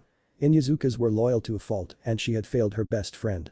Sure, she had him over for the occasional dinner or to hang out with Kiba and Hana, but if she had known he was Kushina's son, she would have done more. She would have fought harder to adopt him and would have taken him in as if he were her own flesh and blood. She would make up for it if it took her the rest of her life. The Sashi was having similar thoughts as Tsume. He wasn't particularly close to Kushina, but he could hazard a guess as to his father was. He and Minato had been on the same genin team and were close friends. To see his friend's son treated as trash had made him extremely angry. He had never tried to take the boy in, unfortunately, as he was trying to navigate raising his daughters and trying to figure out how to help his nephew. Shikaku, Inoichi, and Choza each looked on in anticipation. They had known the boy for years as he had been a great friend to Shikamaru and Choji and had dinner with them many times. They knew who he was without a shadow of a doubt and were prepared to support him. Shibe seemed impassive, but if anyone listened closely they could hear the distinct buzzing of his hive. He had logically been able to deduce the boy's parents, and while he had been friends with Minato, they hadn't been particularly close. Shibe, however, did respect the boy as he was similar to his own clan. He was disliked and avoided because of something he contained that no one understands. Mikoto was watching Naruto intently. She had known of Naruto's real personality the entire time and could understand most of his thought process. It honestly scared her how he was such a perfect blend of Kushina and Minato. She knew Naruto wouldn't be leaving, but he was playing his hand carefully. Finally Naruto opened his eyes. "Well, Hokage-sama, as it was your civilian council that acted against me, it would only be fair they be the ones punished," he stated with an unseen smirk. Danzo, however, noticed the small movement and was quietly watching. He had originally wanted the boy for his own purposes, however things had changed. He had begun to feel his age and knew he wasn't fit for the title of Hokage. At one time he would have used this opportunity to gain the boy's loyalty, but he was past that. He was quietly watching now, however. He had wanted to train the boy, believing to leave him to the village was a foolish decision. Hiruzen however misunderstood his reasoning and prohibited him from doing so. He had watched as the boy was held back. Now though it was apparent the boy had played everyone by hiding his abilities. If he was capable of such a thing then perhaps the village wasn't completely lost. Perhaps the next generation could rise to surpass the previous one. He would need to wait and see however. He had more pressing concerns at the moment. His man in the Hokage's office had failed to check in for several days and was presumed to have been caught. Danzo was no fool, he knew what it would look like to Hiruzen and he needed to move carefully lest he be killed off. He might have dialed back his ambitions, but that didn't mean he was ready to give up entirely. Hiruzen was about to answer when another civilian council member spoke up. Seriously, didn't these idiots learn anything? And why would we be punished? We did what was necessary for this village. Your mother came from a dead clan and your father must have been a fool that tripped and died on his own kunai. The man stated. Naruto looked amused. Oh. That's rich since you're constantly shouting about finishing what he started by ending my life. I mean my father was the man who sealed Kyuubi inside me. Naruto stated with a smirk. The civilians attempted to protest, but Hiruzen had enough and stated firmly Naruto was indeed Naruto Uzumaki Namikaze. Uzumaki Dono, I believe you were about to tell us your proposal. Shibi stated. Naruto nodded. Yes Abiram-sama, thank you. As I was saying your civilian council were the ones to act against me. So I think it only fair they have some privileges revoked. He stated with a smirk. For starters the Shinobi Academy is removed from their control and returned to the Shinobi Council. Secondly they are prohibited from blacklisting stores simply for selling anyone connected with me or myself, non-spoiled food items. He stated causing several clan heads to throw angry glances at the civilians who were starting to pale. Third, the civilians will be relegated to an actual advisory role on this council. They have shown they are incompetent and untrustworthy with the privileges of their office. Naruto stated. The civilians were attempting to argue but were silenced when they felt the cold steel of the blades the Anbu had at their throats. Hiruzen calmly waited a few moments making it seem as if he was thinking when Hisashi spoke. Uzumaki Dono, well I agree with your demands, there is a gap left in our government structure. The civilians may be incompetent, but it remains there would be several seats on this council left unfilled. He stated before pausing. Naruto nods for him to continue as he was interested where it would be going. It is important because by charter there must be 16 seats on the council, besides the Hokage and Elder Council, to allow for a fair chance for a verdict to be presented. He finished. Truthfully Hisashi was ready to fully agree, but wanted a chance to test the boy. Naruto smiled slightly. Hisashi had just handed him the perfect opportunity to increase his standing in the village. That's actually quite a simple fix Hyuga-sama. There is a portion of this village's population that makes up our shinobi forces and has for decades. Unfortunately to many of these people they have been forgotten and as a result they have been distanced from our village unintentionally.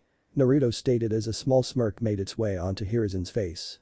Shikaku looked intrigued for once as he asked. And just who is this population? Naruto smirked, he was almost there.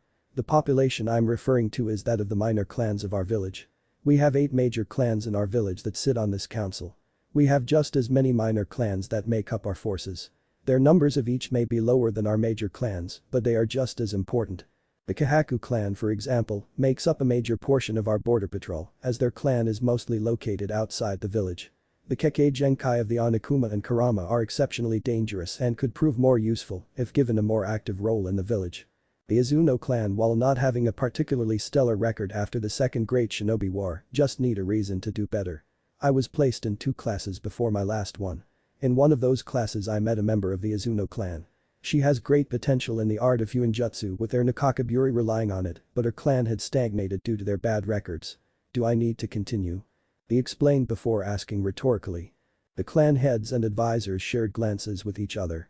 The more they thought over the proposal the more they had to admit it made an awful lot sense. The minor clans had been neglected for decades, resulting in drastically reduced performance records from many of them. This plan however would show them they were acknowledged and hopefully kickstart their development once again. Hiruzen cleared his throat as he addressed the room. I can see much merit in Naruto's proposal. As it deals with a change to the village charter and governmental structure, this will be put to a vote by the Shinobi Council, Elder Council, and myself. Are there any objections or amendments to this proposal before we cast our votes? He asked. Ibuki having enough shot to her feet. You can't be serious. This is an outrage. We should be allowed to vote as well. She raved as everyone covered their ears. She would have continued, but a swift chop to the neck courtesy of Naruto shut her up. Gear is in motion for the Anbu to appear. Remove the civilian council at once. I think we've all had enough shouting for once. He ordered. The Anbu complied, guiding the civilian council out. They were prepared to argue, but were silently warned against it as the Anbu reached for their blades. They were stopped however when Naruto spoke. A moment, Hokage-sama. There is one last thing, and this is a warning to the civilian council. I've been entered into the CRA willingly. The civilians will not in any way, shape or form try to extort, harm or ostracize my clan, wives or future children. He stated before releasing an extreme amount of killing intent towards the civilians. If they are at any time put through what Iwasi will hunt Yaoi will break Yaound, then I will personally set you down in front of the gates of hell, and even the demons will pity you when I'm done. He stated, his voice cold and emotionless. The civilians had scrambled over each other as they tried to get out of the room quick enough not to soil themselves. When they were gone and the large doors closed again, Naruto relented his killing intent before turning to the rest of the council. The smirking Tsume spoke with a feral grin. If you need any help, pup, just ask and I'll help you maul them. Naruto returned the grin tenfold. Of course, Tsume-san. Hiruzen cleared his throat. Now onto the vote, all those in favor? He asked. There was a moment of thought before everyone raised their hands. Good, then the proposal has passed. There will be another meeting in 2 weeks where we will inform the clans that will receive the seats on the council. Now, Naruto, you will be taking your father and mother's seat on this council starting next meeting. As your father's seat was due to his previous station as Hokage, I'm afraid it doesn't actually hold a vote. He stated, causing Naruto to nod in acceptance. Now this meeting is adjourned as team placements are tomorrow. I will be meeting with the Jonin sensei to assign teams. If there are any issues that you wish to address with me, I ask that you do so soon as this will take up a significant amount of time today. He stated before turning to his advisors. Homura and Danzo, I wish to speak with the two of you in my office immediately. He ordered. Seeing the Hokage get up to leave, Naruto addressed the clan heads. If the clan heads will wait a few moments, there is something I wish to address with you myself. He requested. The clan heads shared confused looks before nodding and sitting back down. Once Hiruzen had left with his remaining advisors, Naruto turned to the clan heads. Mikoto was the one who addressed Naruto.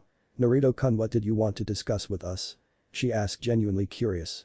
A few days ago, the day after I learned of my mother, I commissioned a team for an A-rank mission outside the village. The mission was to recover a cache that my mother had found that contained our clan's collective knowledge and artifacts. We returned yesterday just after noon, and I spent the majority of the day going through what was in the cache, mainly to sort it in my compound library. While doing so, I found several items that were of great interest. He explained. Inoichi raised an eyebrow. What did you find, Naruto? The answer that I need to explain a little about my clan. You see, we didn't directly get involved in the Great Shinobi Wars. He stated, receiving nods as they knew that much. However, we did go to battlefields as a third party to help the injured that had been left behind or collect items of extreme importance so they could be returned to their proper owners. He stated, causing many to look shocked at that bit of information. As the Second Great Shinobi War raged on before our downfall, we continued this and many items important to each of your clans. He stated as Fumiko walked beside him and handed him a sealing scroll. Naruto began unsealing an item as he approached Shibi.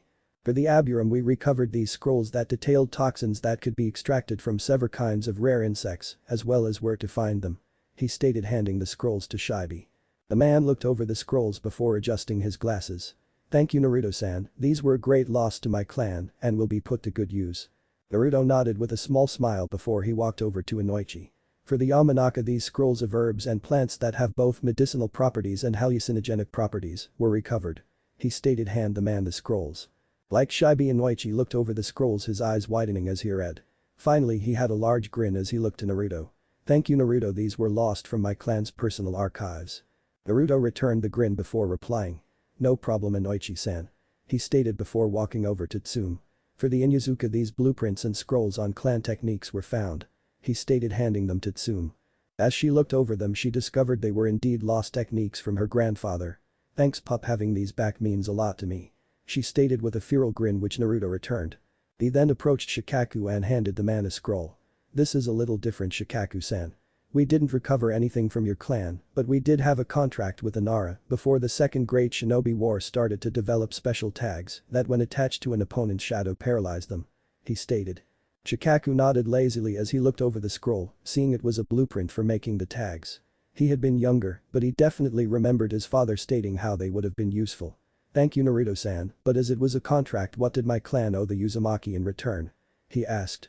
Naruto waved him off. Nothing, consider us even as an apology for being late. He stated with a foxy grin. The older man gave a small smile before he muttered something about troublesome blondes. Naruto approached Mikoto as he took out 2 scrolls. Yours are also a little different, Mikoto Abasan. The first is from Izumi Uchiha. He stated, causing Mikoto's eyes to widen. Izumi was one of the most skilled Uchiha to come out of her clan near the beginning of the Second Great Shinobi War.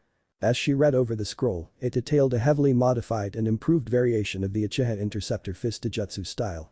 The second was actually from around the time Madara Uchiha defected. It was held because the clan head at the time was afraid it would be destroyed. He stated, handing the scroll to Mikoto.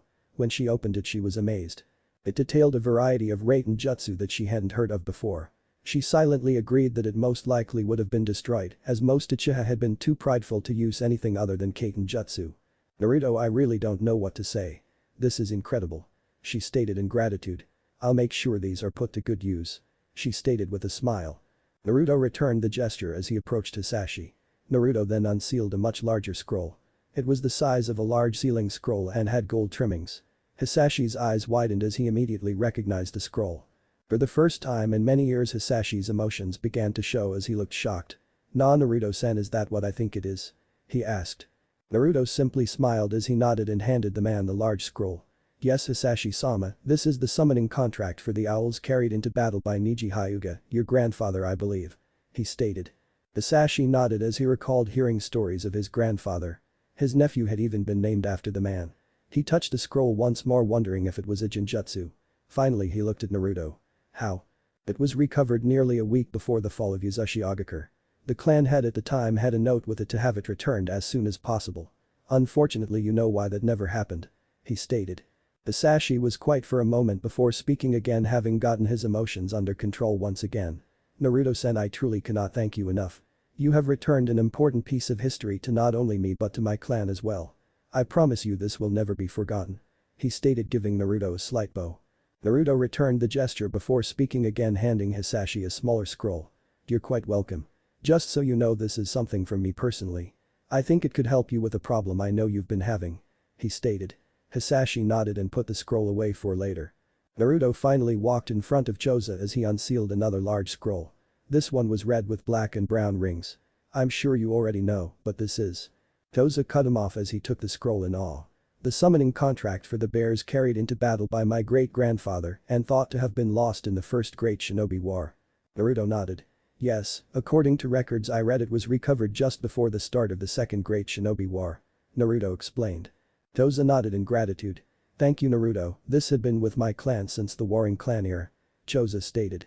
He began thinking to himself that he may need to talk with Choji about signing the contract. Naruto nodded. You're welcome, as the new clan head I wanted to ensure these items were returned to their proper owners.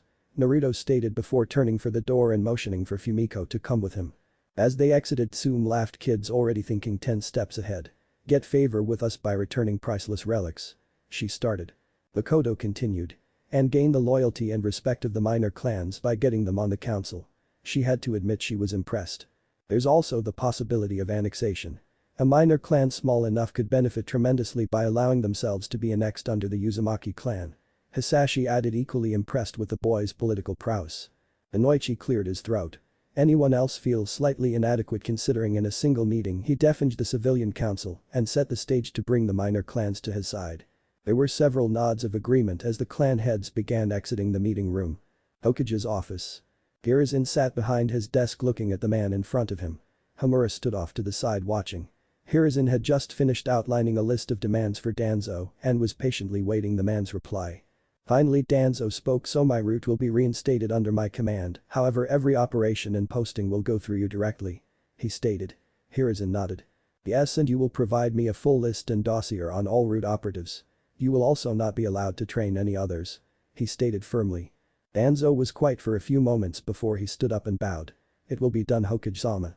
He stated. Hiruzen dismissed him and Homura soon followed.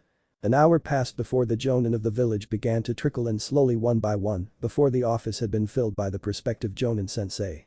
Well, all but one masked jonin with gravity-defying silver hair who just so happened to be missing. Some of the other jonin were beginning to grow annoyed when there was a sudden swirl of leaves. Sorry I missed the meeting, Kakashi began but stopped when he looked around. But I thought the meeting was over. He stated in confusion. The kunoichi with short purple hair wearing a tan trench coat scoffed. She was Anko Mitarashi, a Takebetsu Jonin. "No, you lazy bastard, the meeting is just starting," she stated. Hiruzen cleared his throat, getting everyone's attention. "Kakashi, I told you the meeting was 3 hours ago so you would show up in time," he stated with an amused smile, causing several Jonin to start snickering at the lazy Jonin. "Enough," he chided before continuing. "Now moving on to team assignments. Team 1 is," he continued, calling out teams until he got near the end of the list. "Finally, Team 7 will be Sasuke Uchiha, Sakura Haruno, and Sai. Team 8 will be Kiba Inuzuka, Shino Aburam, and Hinata Hyuga. Team 9 is still in rotation from last year. Team 10 will be Shikamaru Nara, Choji Akimichi, and Ino Yamanaka," he stated before looking to the assembled Jonin. "Kakashi, you will be assigned Team 7. Kurenai, you will be assigned Team 8. Asuma, you will be assigned Team 10. He ordered before a Jonin spoke. He recognized her as a main branch Hyuga, Hikari, if his memory served him correctly. He knew, unlike most main branch members, she was kinder and preferred to be more versatile in her skill set. She already had a team, but due to certain circumstances one of her students had left the shinobi forces. It was because of this that she had requested Hinata be placed in her team as an additional member. "Okage-sama, what of Naruto Uzumaki and Sayori Uchiha? According to mission reports, Naruto graduated by preventing a traitor from fleeing with the Forbidden Scroll," she stated. It hadn't been a huge secret, but it was something that had been spread throughout the Jonin of the village. In fact, it had caused many that were wary of the boy to open up a little and give him some respect. And the Uchiha girl was already a graduate, being second best Kunoichi. Hiruzen nodded. "Yes, thank you, Hikari, I was just about to announce them," he stated as he shifted some papers. Naruto was found to have his education and training sabotaged by academy instructors. However, he was hiding his true skills the entire time, so I had him evaluated by 4 of our Jonin. His skill set already far exceeds that of an ordinary genin and shows nothing short of a genius. He is lacking in some skills that just couldn't be self-taught, however. Sayori Uchiha hid her skills throughout the academy as well. I had her tested by Anbu Nico yesterday to see where her skills actually are. Nico found that Sayori is also already above genin level. It is because of this that both are being assigned apprenticeships," he stated, causing many to look shocked. "However, there is something that must be done first," he stated, taking out a Jonin flak jacket. "Anko, this is long overdue," he stated, throwing her the jacket. She looked shocked as she tried to speak. "Thank you, Hokage-sama, but won't the civilian?" She was cut off with a cackle of glee from Hiruzen. "As of an hour ago, the civilian council has been reduced to nothing more than an advisory council. I have the authority to promote and demote as I see fit, and I'll be damned if it waited one more day," he told her. She nodded and quickly put the jacket on. Hiruzen gave her a small smile before he continued on. "Now Naruto Uzumaki is being placed under Yamato, who will be in charge of his overall development. Sayori Uchiha is being placed under Anko Mitarashi, who will be in charge of her overall development. The two will form Team 11 and will rotate assisting the other genin teams on missions. I am also officially revoking their status as genin," he stated, causing many to begin to argue. Though Hiruzen quickly held up a hand to stop them. "Both have shown skills far beyond ordinary genin.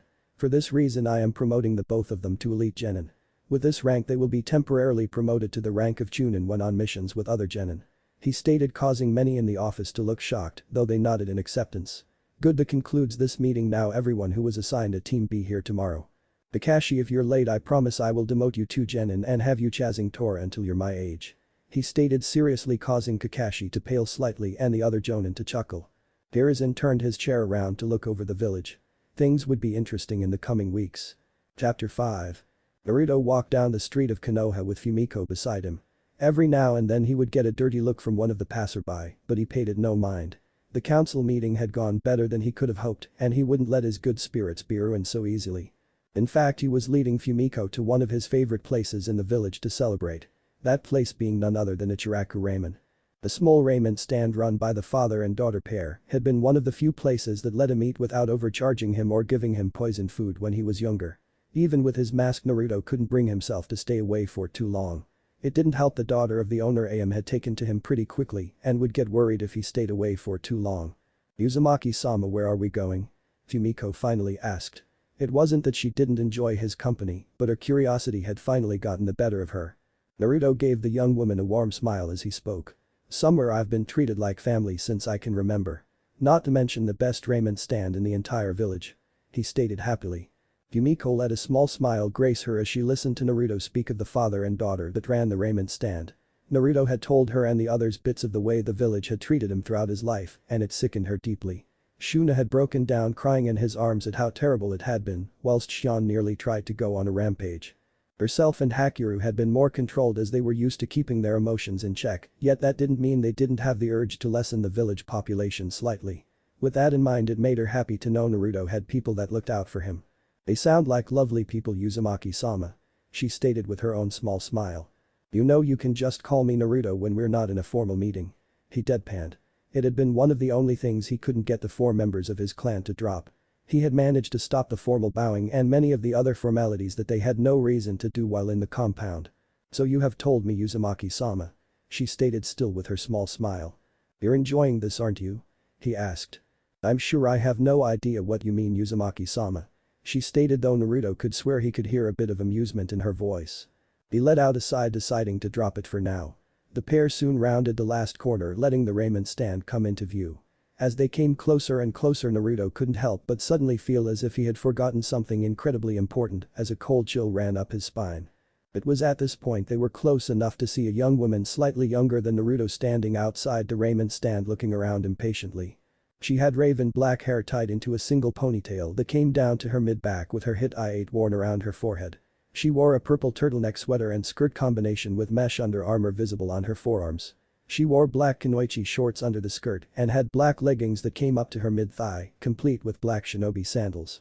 It was at this point Naruto paled, realizing this was his best friend Sayori Ichiha. She had been out yesterday when he had stopped by to see Mikoto, who had mentioned Sayori was worried. Now Naruto realized he had forgotten to go find her, as he was more worried about avoiding the wrath of a worried Tsume. He was about to turn and run when she seemed to notice him. "Naruto Uzumaki. Don't you dare run," she yelled as she made her way to him, an angry scowl on her face. Yumiko simply stood back and observed, having already deduced who this girl was. She decided to simply watch. Naruto turned around and opened his mouth to say something when Sayori socked him across the face. "That's for disappearing on me without so much as a word," she yelled before pulling him into a hug. "And this is for at least coming back okay," she whispered. To someone that didn't know the two's relationship, this would have seemed a tad excessive. However, on Naruto's birthday the year after the Uchiha massacre, Sayori had found him after he had been beaten to near death. Ever since that day she had decided to do whatever she could to protect her friend. So for him to go missing for a couple days with no warning had left her panicking and a complete mess. When she voiced her concerns to her mother, Mikoto agreed near instantly to speak with the Hokage, as she had started to worry as well.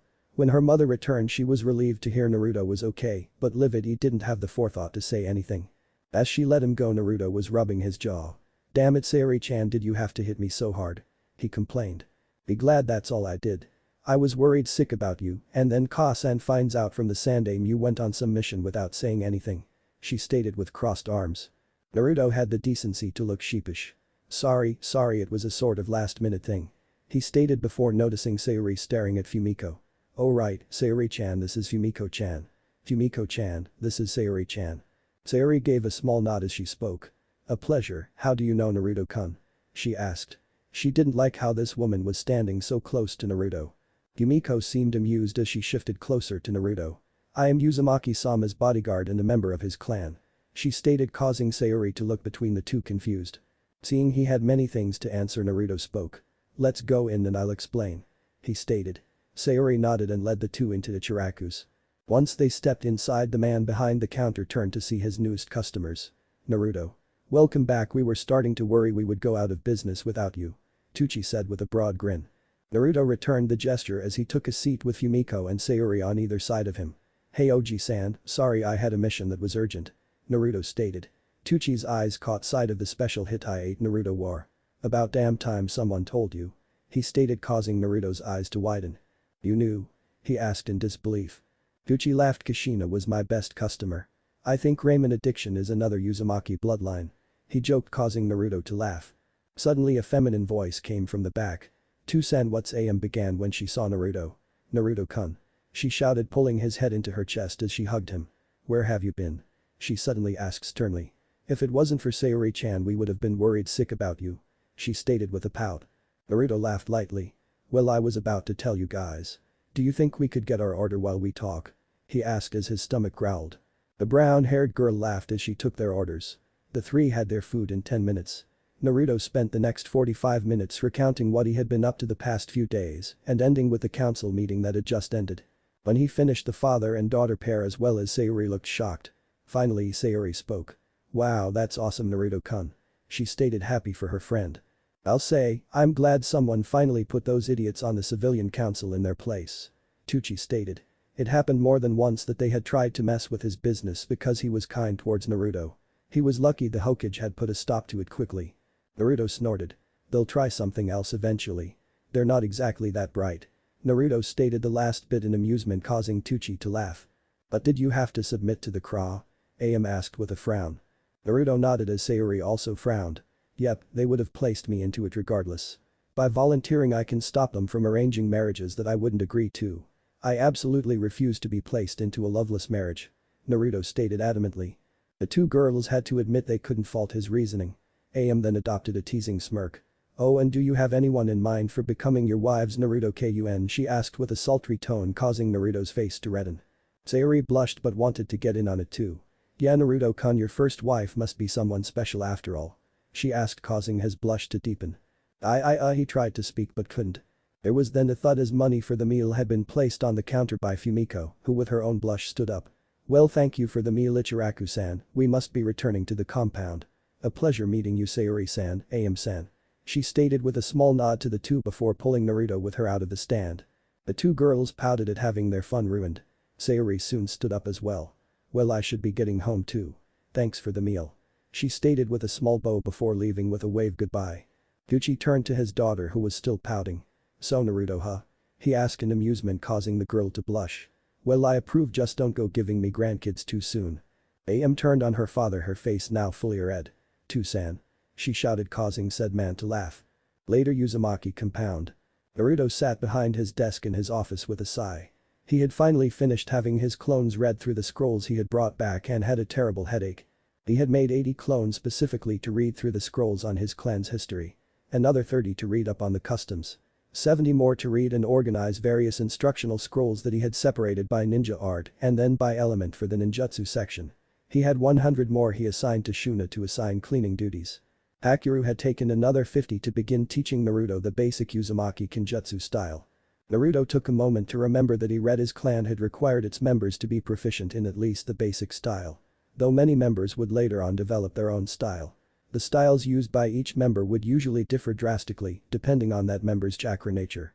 Returning to his original train of thought, Naruto had made another 20 clones to help Sean with organizing and filling out paperwork he needed to submit to the Sandaime. He was definitely happy the purple-haired woman had decided to become his secretary. Though, whether it was intentional or not, he couldn't help but be distracted by the purple suit and pants she wore over a yellow-green shirt that accentuated her already sexy curves. It certainly didn't help she also didn't button several of the top buttons of the suit, which showed a generous portion of her cleavage. 15 more clones had been assigned to help Fumiko look through and take inventory of all ninja tools and weapons in the compound. Finally, Naruto had decided to really push his Fuinjutsu training and had made 200 clones dedicated entirely to getting started on the beginning of the third level book. Now at present time he had just received the memories of each clone. The clones had finished going over the customs and history of his clan, so now Naruto knew just about anything there was to know. The clones assigned to organization had finally gotten all of the scrolls separated and filed accordingly in the library. The clones left to Shuna had weeded the gardens and made minor repairs to the training grounds, which were the only areas not maintained by seals. The clones he had left to Hakiru had been able to get the basic katas down and could perform them to a satisfactory level. Though Hakiru had told the last one he still needed to gain experience using the style before he could advance further. The clones with Shion had gotten most of the paperwork done and filed appropriately. Though there were a few that apparently had been left by his mother, Shion had found that she thought he should look at personally. The clones with Fumiko had taken inventory and had made a list detailing what ninja tools were on hand and had organized the weapons accordingly. Finally, his Fuinjutsu clones had practically blown through the beginner book of level 3 and had already gotten halfway through the intermediate book. They had found that level 3 wasn't difficult but would have taken a single person forever due to the intensive theory it was getting into. That had been Naruto's main problem with the first two levels and he was happy to have found a way to get through it quicker. Though as he was experiencing now have essentially the experiences of 200 people do Fuinjutsu study was exhausting. There was a soft knock at his door to which Naruto gave permission to enter. Inside stepped Shuna. "Oh Shuna-chan, what can I do for you?" he asked with a strained smile. She shook her head with a small worried look. "I came to check on you, Naruto-sama. You have team placements tomorrow and need your rest. She informed him. Are you okay? She asked. Naruto nodded. Yeah, my head just hurts from all the clone memories I received. With so much to do I made the mistake of forgetting to have most dispel in groups. Now I have a killer headache. Shuna beamed as she had an idea. Then leave it to me, Naruto-sama. She stated as she grabbed his hand and led him to the couch in his office. She sat down and forced him to sit down next to her. He was about to ask what she was doing when he found he was now laying down face up looking at a smiling Shuna. Shuna, what are? Now Naruto-sama, just relax and leave everything to me. She stated as she began to stroke his hair. Naruto decided to just go with it. He soon found his headache was lessening as he was enjoying the feeling of Shuna's fingers run through his hair. Thank you, Shuna-hime. He told her. If his eyes were still open he would have taken note she had a small blush. You're very welcome, Naruto-sama. The two stayed like that for over an hour before Naruto decided to go to bed, much to Shuna's displeasure. Next morning, academy. Naruto walked down the hall of the academy for what would probably be the last time in the foreseeable future. He had decided to get there early enough to enjoy at least a few minutes with his friends before they would be separated into teams. He had told Fumiko to stay home today as he didn't want to spend forever answering everyone's questions. As he entered the room he noticed he was the first there. He decided to take a seat at the back of the room near the window. As time began ticking by, more and more students entered the room, some giving Naruto curious looks. Eventually his friends entered the room. First were Choji and Shikamaru, who entered together. The two sat down in the row to Naruto's right. Choji was the one to speak first. Hey Naruto. So you did pass. He stated, smiling happily. Troublesome, of course he passed Choji. Naruto is easily the best in the class. Shikaku stated. He had known for years Naruto was smarter and more skilled than he let on. Though how no one noticed was beyond him since the blonde could easily prank and evade Anbu for several hours. Naruto nodded. Shikamaru, everything is troublesome to you, and yes, I did pass. He stated before noticing another familiar chakra signature. Good morning, Shino. You as well, Naruto-san. The young Abiram stated. He and Naruto had developed somewhat of an unspoken friendship. It had started one day when Naruto had kept some kids from killing a few beetles, and ever since Shino had started hanging out with Naruto and the others. Yo guys. Shouted Kiba, who just walked in. He took a look at Naruto for a minute before grinning. Finally getting serious, Naruto. Naruto returned the grin. Damn right I am, now that I don't have to hold back anymore. Finally the last two to enter were Sayuri and Hinata. The two had made friends with each other rather quickly, and Sayuri had managed to help Hinata come out of her shell somewhat. The two sat down in front of Naruto. Morning, Sayuri-chan and Hinata-chan. He greeted. Morning, Naruto-kun. Sayuri greeted with a smile. Hinata poked her fingers together as she spoke with a blush. Gee, good morning and Naruto-kun. She stuttered. She had to look away as she was nearly mesmerized by his smile. It didn't help she had been on cloud nine since last night. Her father had returned from a scheduled council meeting with a smile, something she never saw from him. An hour later he had called her into his office and had made her channel chakra into a small piece of paper. When it had become soaked from water he explained it was chakra paper and was to test her elemental affinity. He then proceeded to apologize for all the years he had berated her for her poor performance with the Jukin. He explained it wasn't usable by someone with a water affinity due to their natural flexibility. He promised to look through the clan's archives for a form of Jukin that would suit her, though he admitted he wasn't sure such a thing existed. The biggest surprise, however, came from when she was about to leave. He simply stated his approval for her to pursue Naruto. He didn't provide any explanation, but that might have been because she fainted. The group began talking amongst themselves as Sasuke entered, taking a seat at the front row. Another 15 minutes passed before a large rumbling was felt throughout the room, only for the door to be thrown open, with Sasuke's number 1 and 2 fangirls fighting. I was here first, no pig. No, I was forehead. The two continued shouting insults at each other as they entered the room and began arguing he would sit next to Sasuke. Finally Naruto reached his breaking point. For the love of Kami, shut the fuck up. He roared, causing everyone to immediately shut up and look at him. If you two idiots didn't notice, both seats beside the emo prince are open. He informed the two. It took a moment for it to register the two had just been told off when Sakura spoke up. Naruto. What are you doing here? This is only for graduates. She stated smugly. Naruto rolled his eyes. Wow, and you're supposed to be our top Kunoichi. Look at the forehead banshee. He told her in a bored tone. Sakura was seeing Reddit being talked down to by him. Naruto. She screamed as she reared her fist back to try and hit him on the head. She was surprised, however, when instead of feeling her fist connect, her fist was grabbed and she was flung into the wall at the front of the classroom. She slid down the wall, letting out a groan. Ino turned on Naruto quickly. Naruto, that was uncalled for. She yelled. Naruto looked bored. No, it was self-defense, and as hard as she was going to punch me, she's lucky that's all I did. If she tries it again, I'll press charges for her assaulting a clan head. He told her, his tone becoming sharp. Ino flinched slightly. She had been told by her father last night Naruto was not just from a clan, but was the head of his clan. Sasuke scoffed. Like a dope, like you could be a clan head when an Uchiha like myself isn't. Naruto rolled his eyes. And Bruder decides to act like a cage once again. Who owes me 5 ryo? He asked sarcastically. And for your information, you aren't a clan head for 3 reasons. 1. Your mother is the head of your clan. 2. Even if she wasn't, you can't become a clan head until you become Jonin. And 3. He trailed off, looking at Sayuri, who shook her head no with a smirk. 3. You're an egotistical piece of shit that's unfit to be a shinobi, much less a clan head. How dare you? I am an Uchiha. An elite. I demand respect as your better. Sasuke shouted. Naruto snorted. You're about as elite as a fly passing gas. As for respect, that's earned like how your sister and mother have my respect.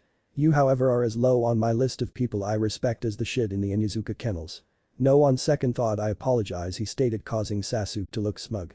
That was when Naruto turned to Kiba. To you, Kiba, I respect the shit in the kennels more than him. Naruto stated, causing Kiba to finally let out the laughter he had been holding in. Sasuke was seeing red and was about to attack Naruto when Iruka entered the room. Everyone sit down and shut up. He shouted using his demon head jutsu. He then took a look around before his eyes landed on Sakura, who was just getting up from the wall. What happened to Sakura? He asked with a raised eyebrow. She attempted to assault me and I defend myself. Naruto stated. Sakura looked smug, thinking Naruto would get in trouble. Her hopes were quickly dashed, however, when Iruka spoke again. Would you like to press charges? He asked seriously. Naruto shook his head. Not this time. If she does it again, however, it will be a different story. He replied. What? Iruka-sensei, she tried but was cut off by Iruka. Sakura, you are a shinobi now, not a child. The moment you put that hit I ate on you became an adult. I suggest you start acting like it. Iruka scolded before looking back at his clipboard, signify he was done with Sakura. The pincat glared at Naruto before she smirked. She walked up to where he and his friends were sitting. You know, Naruto, just because you're wearing new clothes doesn't mean you're cool. If you stop trying to be cool like Sasuke-kun, I might actually give you one of those dates you're always asking for. She said. Naruto was disgusted and made no attempt to hide it. You really think I ever had feelings for you? He asked, causing her to recoil. I've been acting like an idiot for years. I have to say the biggest thing that made me look stupid was chasing you, Sakura. He continued, causing her to shrink further. Personality-wise, you are easily the worst girl in this entire class. Hell, maybe even the entire village. The reason I chose you was twofold. 1, you wouldn't accept, which was what I wanted. 2, you're a complete bitch and I wouldn't feel bad about playing you. Naruto finished, causing Sakura to sulk as she went back to her seat. Iruka, who had watched the entire thing, was shaking his head. He thought Naruto was a little harsh for what he said, but then he thought back to all the times Sakura belittled him or hit him and decided not to say anything. Alright, class. He called, getting everyone's attention. Pay attention as I call your teams. Team 1, he went on stating teams until he got to one that made him stop. He had to wonder who Kakashi pissed off to get this team. Team 7 is Sakura Haruno, Sasuke Uchiha. He had to pause as a loud shriek of true love conquers all came from Sakura. It seemed she forgot the dressing down she had just gotten. Iruka sighed and sighed, your sensei is Kakashi Haddock. Naruto narrowed his eyes as he looked at the pale boy that had a creepy smile. Concentrating, he felt the boy's chakra and felt no emotions. It seemed the boy was one of Danzo's root. He turned his attention back to Iruka as he began calling the next team. Team 8 is Kiba Inuzuka, Shino Aburam, and Hinata Hyuga. Your team sensei is Kurina Yuhi, he stated. The 3 shared a look between themselves before nodding to each other. Next, Team 9 is still in circulation. Team 10 is Shikamaru Nara, Choji Akimichi, and Ino Yamanaka. Your team sensei is Asuma Sarutobi. Damn it, why did I get the fattest and the lazy bastard? Ino cried in frustration. Ha! Kiba, pay up. Naruto shouted, holding out his hand. Kiba gave him 200 ryo, grumbling about blonde bastards. Iruka looked gobsmacked at his students' blatant betting. He decided the faster he got finished with team assignments, the faster he could leave. Okay, that's it for the 3-man cells. He stated, causing Sakura to shoot to her feet. Aha, I told you Naruto didn't graduate. He probably stole that. Jen and Haruno, I can still revoke your hit I ate. Iruka yelled, having enough of the girl's attitude. Seriously, how did she even pass his class? Oh yeah, the council made written tests worth a majority of the grade, he thought to himself. Now moving on if there are no more interruptions. Naruto Uzumaki and Sayuri Uchiha, your rank as Genin have been revoked by Hokage-sama. He stated, causing the 2 to jump up near instantly. Hold on a moment you two.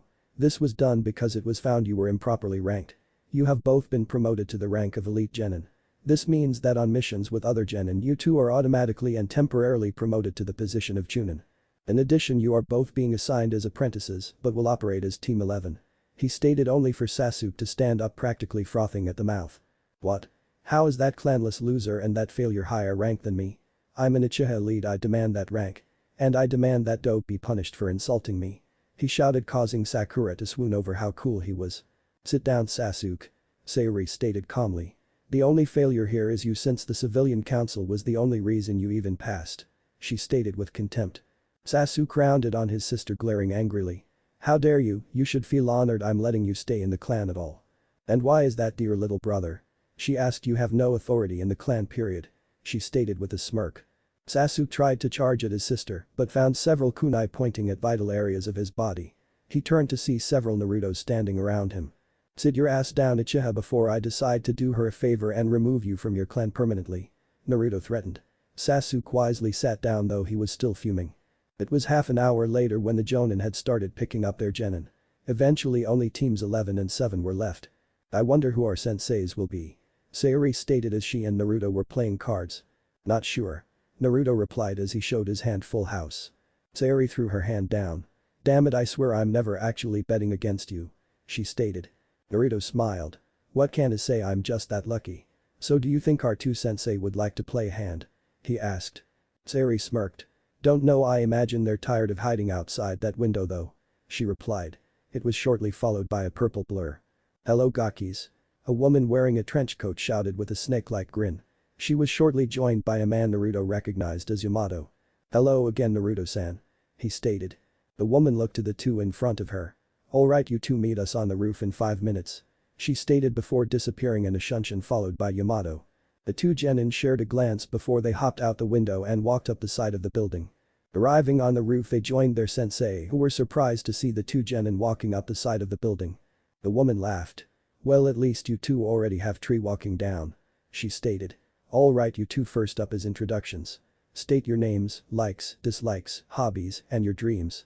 She stated. Yamato nodded. I'll go first. My name is Yamato. I like walnuts and reading about architecture. I dislike oily foods and traders. My favorite hobby is reading about architecture. As for dreams, my dream is to fight and defeat someone I respect. He finished. The woman nodded before speaking. My name is Anko Mitarashi. I like dango and my friends. I dislike traders and rapists. My hobbies include conducting tea ceremonies. My dream is to kill a certain trader. She stated before nodding to Naruto. Alright Blondie, you're up. Right, my name is Naruto Uzumaki. I like my friends, ramen, and learning about my clan. I dislike traders and those that can't see the difference between a kunai and the scroll it's sealed in. My hobbies include training and studying Fuinjutsu. My dream is to restore my clan and have a family. He stated. Anko looked confused, having thought the boy's dream was to become Hokage. Alright, you coal eyes. She stated, pointing to Sayori. My name is Sayori Uchiha. I like my mother, Naruto-kun, and dango. I dislike traders, rapists, and my asshole brother Sasuke. My hobbies include training and hanging out with my friends. My dream is, well, I'm honestly not sure, but I do want to have a family someday. She finished. Anko looked curious. You hate your other brother and not the one that killed your clan? She asked. Sayori snorted. Of course I don't hate Itachi Nai. You can ask the Sandame, but this is a SS rank secret. She stated seriously, causing the three others to lean in. Members of the Uchiha clan were planning a coup. They were led by my father with only a quarter of the clan against them, including my mother. Itachi Nai did what he had to save the village from civil war. She informed the two jonin, causing their eyes to widen. Itachi Nai took on the blame so the three of us wouldn't be treated terribly. She finished sullenly. Yamato looked pensive at what he had just been told. Wait, how do you know this? He asked seriously. I'm older than Sasuke, and unlike that dumbus I wasn't blinded by trying to get my father's approval that I couldn't hear the whispers. After the massacre I confronted my mother, who admitted it was true. Also, don't even breathe a word of this to Sasuke. He has no idea. She stated seriously. Anko looked troubled. And why is that? She asked. Sayori snorted. Because if he heard it he would automatically assume that dear old daddy was right and that Uchiha should be in charge. She stated, emphasizing the word daddy with contempt. Naruto put his hand on her shoulder. Well, if we're getting secrets out of the way, I'm next. He stated, causing the jonin to panic. Naruto, you can't. Sandame Sama's law Yamato began but was cut off by Naruto. Doesn't apply to him or me. We can disclose my condition to anyone we see fit. He stated. Sayori looked curious. What condition? Naruto looked to her. You know how I never told you about why the village treats me the way it does? He asked, causing her to nod with a frown. Naruto took the next few minutes to explain about the night of his birth and how his father had sealed the Kyuubi no Kitsune in him, making him a Jinchuriki. When he finished she had exploded. Those bastards. Those stupid fucking idiots. She screamed. I swear when I get my hands on the mile. Note: following tirade is too explicit for human decency and thus will be skipped. When she finished, Yamato and Naruto looked a little green while Anko was cackling with glee. Gaki, consider me your second pair of hands. She stated. Sayori nodded before pulling Naruto into a hug as tears started to form. They will never hurt you again. She stated resolutely, causing the Jonin to smile. Naruto hugged back before they released each other a few moments later. Anko had a smile as she spoke. Well, usually now we would have some kind of test to evaluate your teamwork, but considering what just happened I think we're good. She stated. Yamato nodded, agreeing with her. Alright, meet us at training ground 11 tomorrow at 7 sharp. He ordered. Oh, why not my training ground? Anko pouted. I am not taking Genin into the forest of death, regardless of how skilled they are, straight out of the academy. Yamato deadpanned before the two disappeared into a swirl of leaves. Naruto took a moment before speaking. So want to get some lunch? He asked his teammate. Sayori shrugged. Sure, but no ramen. She stated with a smirk. Oh fine. He whined with a pout. Chapter 6. Naruto and Sayori stood in training ground 11 waiting for their sensei to arrive. It was 5 minutes before 7 and both were talking animatedly. They stopped when Anko and Yamato entered the training grounds. But you're both here early. He stated with a nod of approval. Since we won't be conducting a Genin test, Anko and I have decided to begin training. He stated as he took out a piece of paper. Anko spoke next. This Gakis is your training schedule for the next week until we start missions. She stated. Yamato handed the schedule to Naruto, who started reading with Sayori looking over his shoulder. 7 AM to 7:30 AM endurance training. 7:30 AM to 8:30 AM chakra control exercises. 8:30 AM to 9 AM break. 9 AM to 11 AM to jutsu practice. 11 AM to 12 PM teamwork exercises. 12 PM to 1 PM lunch. 1 PM to 4 PM individual training. 4 PM to 6 PM sparring. He finished before the two looked to their sensei. This will be your schedule starting tomorrow and until 1 week from now. For today, however, we will be ending training around noon as Anko and I have a meeting to attend. Yamato stated before looking to Anko. His students followed suit, though they quickly wished they didn't. Anko had an evil smirk as she twirled a kunai. What are you waiting for? Start running. She shouted before she began launching kunai, shuriken, and snakes at the two. The two took off running as Anko gave chase. Yamato sighed, shaking his head, wondering what he did to deserve being paired with one of the craziest jonin in the village. Half an hour later. Sayori and Naruto were panting as Anko stood in front of them with Yamato. She had chased the two throughout the training ground and its surrounding forest. 10 minutes into the chase they had tried fighting back, which proved a mistake as Anko took it up a notch and summoned one of her larger snakes to pursue them. The end result, they had been beaten into the ground twice over. Even Naruto with his uzumaki stamina was winded from the effortless beatdown the snake mistress gave them. Well, Gakis, don't worry, there'll be plenty of time for improvement. She stated with a sadistic smirk. Yamato coughed into his hand. Well, just for today we'll be just showing you both the next chakra control exercise. He stated as he walked over to the small pond in their training ground. He then stepped onto the water. However, instead of falling into the water he was now standing on top of it. He looked back to his students expecting them to be at least impressed. However, they were instead nodding in recognition. Right, the water walking exercise. Naruto stated with a nod. So I'm guessing we have to change the flow of chakra with the water since it shifts. Sayori asked with a raised eyebrow. Naruto nodded to what his teammate was saying. Probably, this is definitely going to be more difficult than tree walking. He stated, receiving a nod from Sayori. Anko was trying to hold in her laughter as Yamato looked sullen. Yep, got it in one, you two. We won't start on that until tomorrow though. This was just to give you an idea of what you would be doing. Well, what are we doing instead, sensei? Sayori asked. Yamato took 2 pieces of paper from a pouch in his vest. Today we find out your chakra natures. He stated, handing 1 piece to each of them. What I just handed you both is called chakra paper. It reacts when chakra is channeled through it. Its reaction is determined by what chakra nature you are predisposed to. He explained. Anko decided to pick up where he left off, taking out a piece for herself. If the paper shrivels it means lightning, crumbling means earth, wet means water, cutting means wind, and finally she trailed off as her paper burned to ash. Burning means fire. She finished. The two genin shared a look before Naruto nodded for Sayori to go first. She channeled chakra into her paper and soon it reacted. First it shriveled and then caught fire. She looked to her sensei as Anko laughed in joy. Well, Sayori-chan, looks like you and I both have fire. Not really surprising considering all Uchiha have some connection to fire. Anko stated excitedly. She then took on a puzzled expression. Though I can't do much to help with your lightning affinity. I can ask someone I know to write down the beginning exercises for lightning manipulation though. She stated. Sayori looked excited as she nodded to her sensei. Sounds good to me, sensei. I'm pretty sure my clan has some Raiten jutsu I can find as well.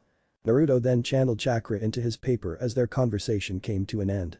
It soon cut into two pieces with the left side crumbling and the right became slightly damp. Yamato and Anko looked shocked before realization dawned on Yamato. Of course, you already had an affinity towards water and wind. Your earth affinity was gained from when you used your bloodline on Mizuki's body. He explained, causing Naruto to nod in acceptance and slight excitement. He had been wondering what he had gained from Mizuki. Well, I can help you with both your water and earth affinities. Your wind on the other hand is considerably rare in Konoha. You're in luck however, as the only other wind user is Asuma Sarutobi. He stated. Naruto nodded, remembering the sharpness of how Asuma's chakra felt. Alright, so what are we doing now, sensei? He asked. Well, today Anko-san and I will be teaching both of you a jutsu each. By the end of the week I want the both of you to have these jutsu mastered. Yamato replied. He and Anko had agreed their students were both farther ahead than ordinary genin. This little test would help them to gauge just how to go about training after the week was over. The two genin shared excited glances. While they might be more advanced than the rest of the graduates, that didn't mean they didn't like to learn a jutsu or two. Sensei, what does it mean to actually master a jutsu? I can use a few of my Kaiten jutsu pretty well, but I don't think they're actually mastered. Sayori asked. Anko nodded with a grin. Mastering a jutsu means that you can use it effectively with less hand seals than usual. When applicable, it can also mean that you can use the jutsu with less chakra consumption. Take the Kaiten Bunkakek no jutsu for example. With enough mastery over the jutsu, it can be performed with a single hand seal and double the output. She explained. Yamato nodded before continuing her explanation. It is also important to note that mastering a jutsu not of your own chakra nature can be much more difficult. For instance, if I were to attempt to master a Raiten jutsu, it would be considered near impossible due to it being the opposite of my earth affinity. So does that mean it's not possible for us to use a jutsu that is of a different affinity? Naruto asked curiously. Anko shook her head. Nope, it just means it's more difficult. In fact, the Sandaime can use all 5 chakra natures even though he's only mastered earth and fire. She explained, causing the two genin to nod in understanding. Alright, Sayori, I will be teaching you the Kaiten Benijagumo, fire style. Crimson Earth Spider. She stated before going through a series of hand signs.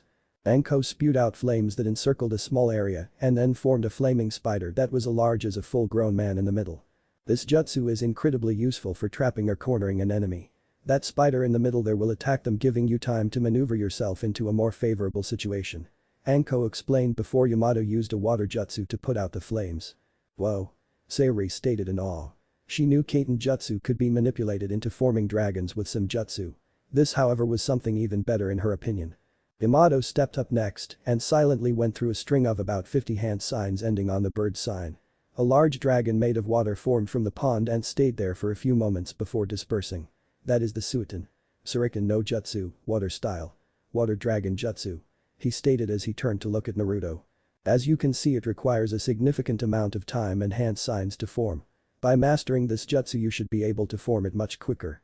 I also chose this jutsu because while it is a B rank jutsu you are, for lack of an official term, a jutsu sponge due to your immense chakra reserves. He stated, causing Naruto to nod in agreement. Anko clapped loudly, drawing the attention to her.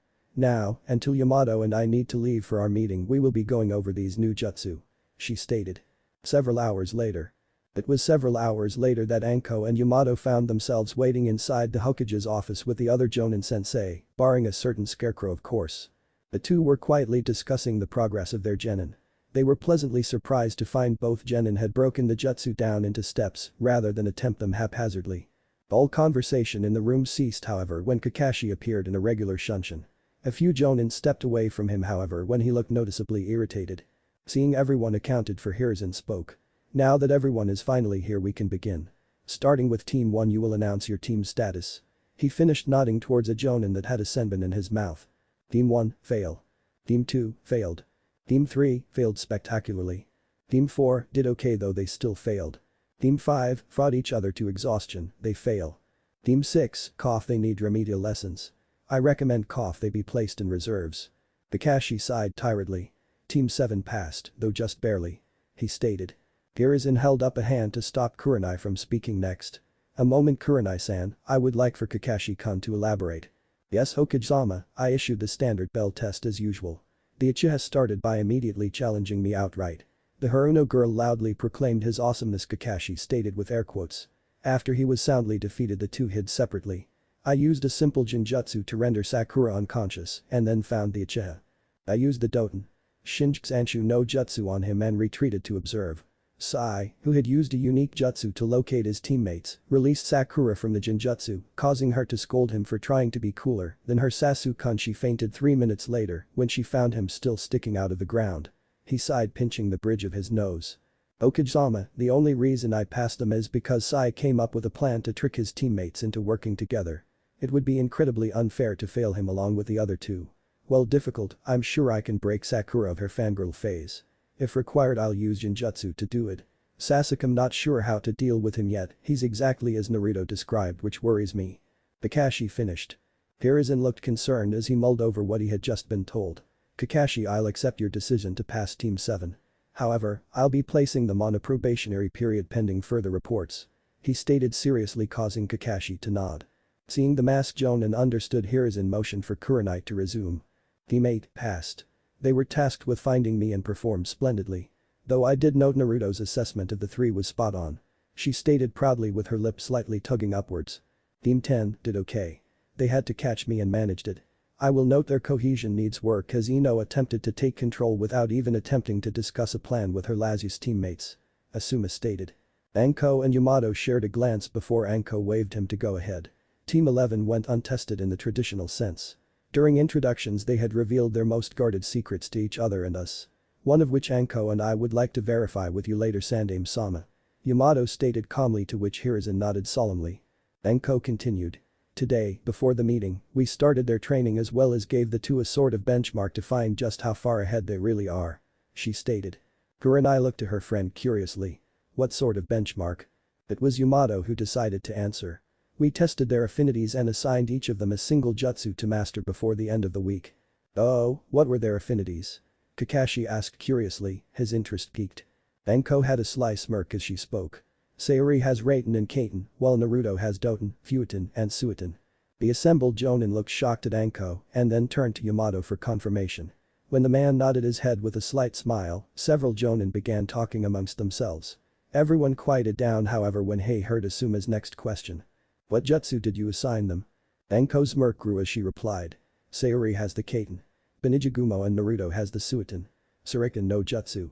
Kurenai looked shocked and then frowned slightly at the two jonin. There's no way they can learn those jutsu in a week's time, much less master them. She stated. Anko frowned right back. Oh. Care to put your money where your mouth is, Nai-chan? She asked defiantly. Now, Anko-san, Kurenai-san, I don't. Then Yamato tried to intervene but was silenced by an icy glare from both women. Kurenai looked back to Anko. What did you have in mind? Anko smirked. End of the week, our team versus yours, I win you buy me dango for a whole week. She replied. Kurenai placed slightly, Anko went through dango faster than Naruto did ramen. And if I win? Anko shrugged uncaringly. Whatever you want. She replied. Kurenai grinned mischievously. Okay then, when my team wins you're banned from dango for a whole month. She replied, causing Anko to let out a curse. She should have known Kurenai would ask that. Fine, either of you want in? Anko asked, turning to Asuma and Kakashi. Asuma nodded. Oh, definitely. Your team may be good, but in a week mine will be up to snuff. Kakashi hesitated for a few moments. Sure, his team had some skill, but they weren't exactly a team. Then again, maybe seeing others work together would benefit them. Kakashi gave his usual eye smile. Sure, I'm positive this will be entertaining. Yamato sighed at the other jonin sensei, maybe the Hokage would straighten this out. His hopes were dashed soon, however. Everyone turned to the aged leader as he cleared his throat. Hiruzen had a small smirk as he addressed the jonin sensei. Very well then, as I have witnessed this bet take place, I will be enforcing its outcome. As for rules, this is a bet amongst shinobi, so we will conduct it as so. You will not inform your students about this bet in any way, they will find out about it exactly 1 week from today, the night before the matches to be exact. Other than that you may go about the week as you see fit.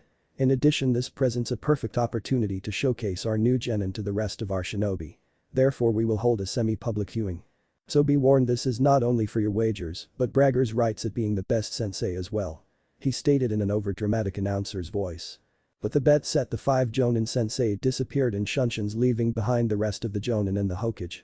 Once they were gone, Hiruzen looked to the Jonin chewing the senbon. Genma spread the word and start the betting pool. He ordered with an evil glint in his eyes, one shared by the Jonin. 3 days later. The sun was beginning to set as the day winded down. As the nightlife of Konoha was preparing to come alive once again, 2 young Kunoichi could be seen sitting in a window table at a dango store. The first had short light brown hair tied into a ponytail with 2 strands framing her face as well as dark blue eyes. She wore the standard Konoha Chunin uniform that would seem strange on someone that looked no older than 16. The Kunoichi sitting across from her was around the same age. She wore fishnet armor underneath her light green shorts and sleeveless fur jacket that seemed to match her light green cat-like eyes. Her hidayate was worn around her head, keeping her slightly wild short brown hair at bay, and she had a pair of black fingerless gloves that came up just past her wrist. The first set down a cup of tea as she spoke. "Wasabi, any idea when sensei will show up?" she asked. The now named Wasabi swallowed the dango she had before she spoke. "Should be soon, she's been catching a lot of extra work at the Hyuga compound." "Well, it's to be expected." Another voice stated, causing the two to look at the newcomer. They both smiled as it was their sensei Hikari Hyuga. "Why is that, sensei?" Wasabi asked with a raised eyebrow.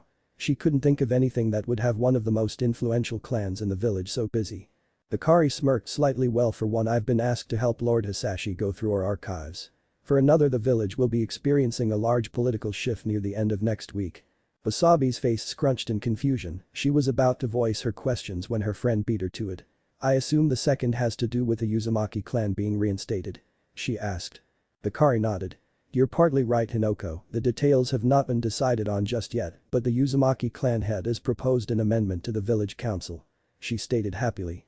In truth, she despised the civilian council and was overjoyed when her clan head had detailed the changes to come. Wasabi looked shocked at the name. "Wait. Uzumaki as in Naruto Uzumaki?" she asked in shock. Hinoko nodded as she took another sip of tea. "That's right, he was in our class a few years ago. Apparently he's not just the clan head, but he's also a daimyo," she stated with a small smile. She had spoken with him some when they were in the academy and knew something was off when he started to fall behind. Wasabi had a wild grin as she pumped a fist in the air. "Ha. Take that. I knew he was holding out on us, especially when he kept getting in trouble for no reason," she shouted in victory. "Wasabi," inside voice. Hikari chastised. "You may actually get to work with him if we're lucky. The graduate I had requested was placed on a team already, but Naruto-san was placed on a team of 2 with Sayori-cha. They will be rotating missions with other rookie teams, and I plan to request Sandame-sama add us to that rotation," she explained. Wasabi looked excited. She had loved Naruto's high energy and fun attitude. It made him an easy person to approach and speak with, though for some reason he was treated like the plague. Hinoko's thoughts mirrored her teammates. "So what did he propose?" Wasabi suddenly asked. "It must have been something big." Hikari had a slight smile. The civilian council was reduced to a strictly advisory role. The village charter, however, strictly stated there needs to be 16 seats on the council, excluding the elders and Hokage. So to remedy the situation, Naruto-san proposed the minor clans be added to the council as a way to make amends for how they have been underappreciated by the village, she explained. Wasabi suddenly shot to her feet in surprise. "My clan might get added to the council?" she questioned in excitement. Wasabi was not just a member of, but was the heiress to the Izuno clan. Her excitement, however, dropped drastically as her sensei cringed. "I'm sorry, Wasabi, but the Hyuga and several other major clans were tasked with reviewing several factors of the minor clans. While the Izuno clan has aided the village dutifully." She paused, trying to think how to word what she was to say. Wasabi looked at her sensei seriously. "It's okay, sensei, I can take it," she reassured. Hikari nodded and sighed before speaking. "Your clan isn't very distinguished among the rest. Most of your members barely make Chunin, and there hasn't been a Jonin produced since the start of the Second Shinobi World War," she stated solemnly.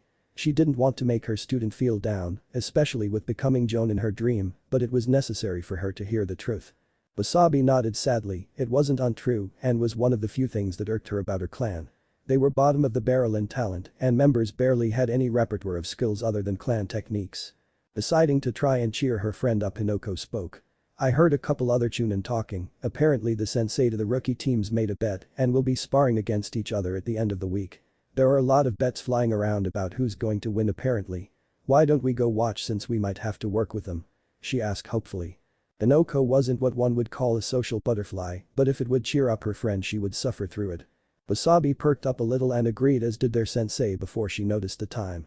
Ah, sorry sensei, Hinoko, I got to run. She stated as she left heading towards her clan's home. The two women left behind sat quietly before Hikari spoke. You should really tell her, you know. Hinoko looked slightly annoyed they were broaching this topic again. I would if I could, but I'm not supposed to openly state it. If she finds out that's another thing entirely. She stated before taking out some money. Here, this is for our half-sensei, I have a shift coming up. She stated as she quickly left. Hikari sighed. Fine, just be careful, mouse. She whispered to herself. It had taken Wasabi only 20 minutes to arrive home. As she opened the door she was met with the surprise of one of her cousins waiting for her. When asked what was going on she was simply directed to meet with the clan head immediately. Wasabi grew slightly nervous, the only time she was called to the clan head by messenger meant something big was to happen. She quickly nodded and made her way to a small door that led to her grandmother's office. Unlike many clans of Konoha, the Izuno clan head was chosen based on merit, not blood. While it was preferable for the next of kin to take the position, it would be skipped if they were found unworthy. That was the case with Wasabi's grandmother, she had held the position since her early 30s. While many in the clan wanted her to pass the position to her son, she refused, stating he wasn't fit for the position. In Wasabi's opinion she wasn't wrong. Her father was a loudmouth with grand aspirations for the clan, but he knew nothing of how to reach them.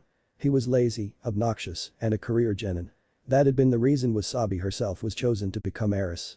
Unfortunately that had led to her father becoming very angry as well. She and her mother had left him and moved in with her grandmother after a particularly bad argument. Shaking her thoughts off, Wasabi knocked and entered when she was given permission. Entering the room, Wasabi was greeted with the same usual warm smile her grandmother had given her since she was a child. Amagi Izuno was an elderly woman, short in stature, with white hair that came from age and many years of stress. Many would describe her as somehow looking like a human tabby cat. To many she came off as slightly off her rocker with her exaggerations of her clan's old legends. Though to those that knew her they knew it was all a carefully created ruse so that others wouldn't see her as much of a threat in her old age. Upon her granddaughter entering and sitting on the cushion across from her, she opened her eyes, showing they were the same cat-like green eyes that distinguishes her clan. Hello dear, how have you been?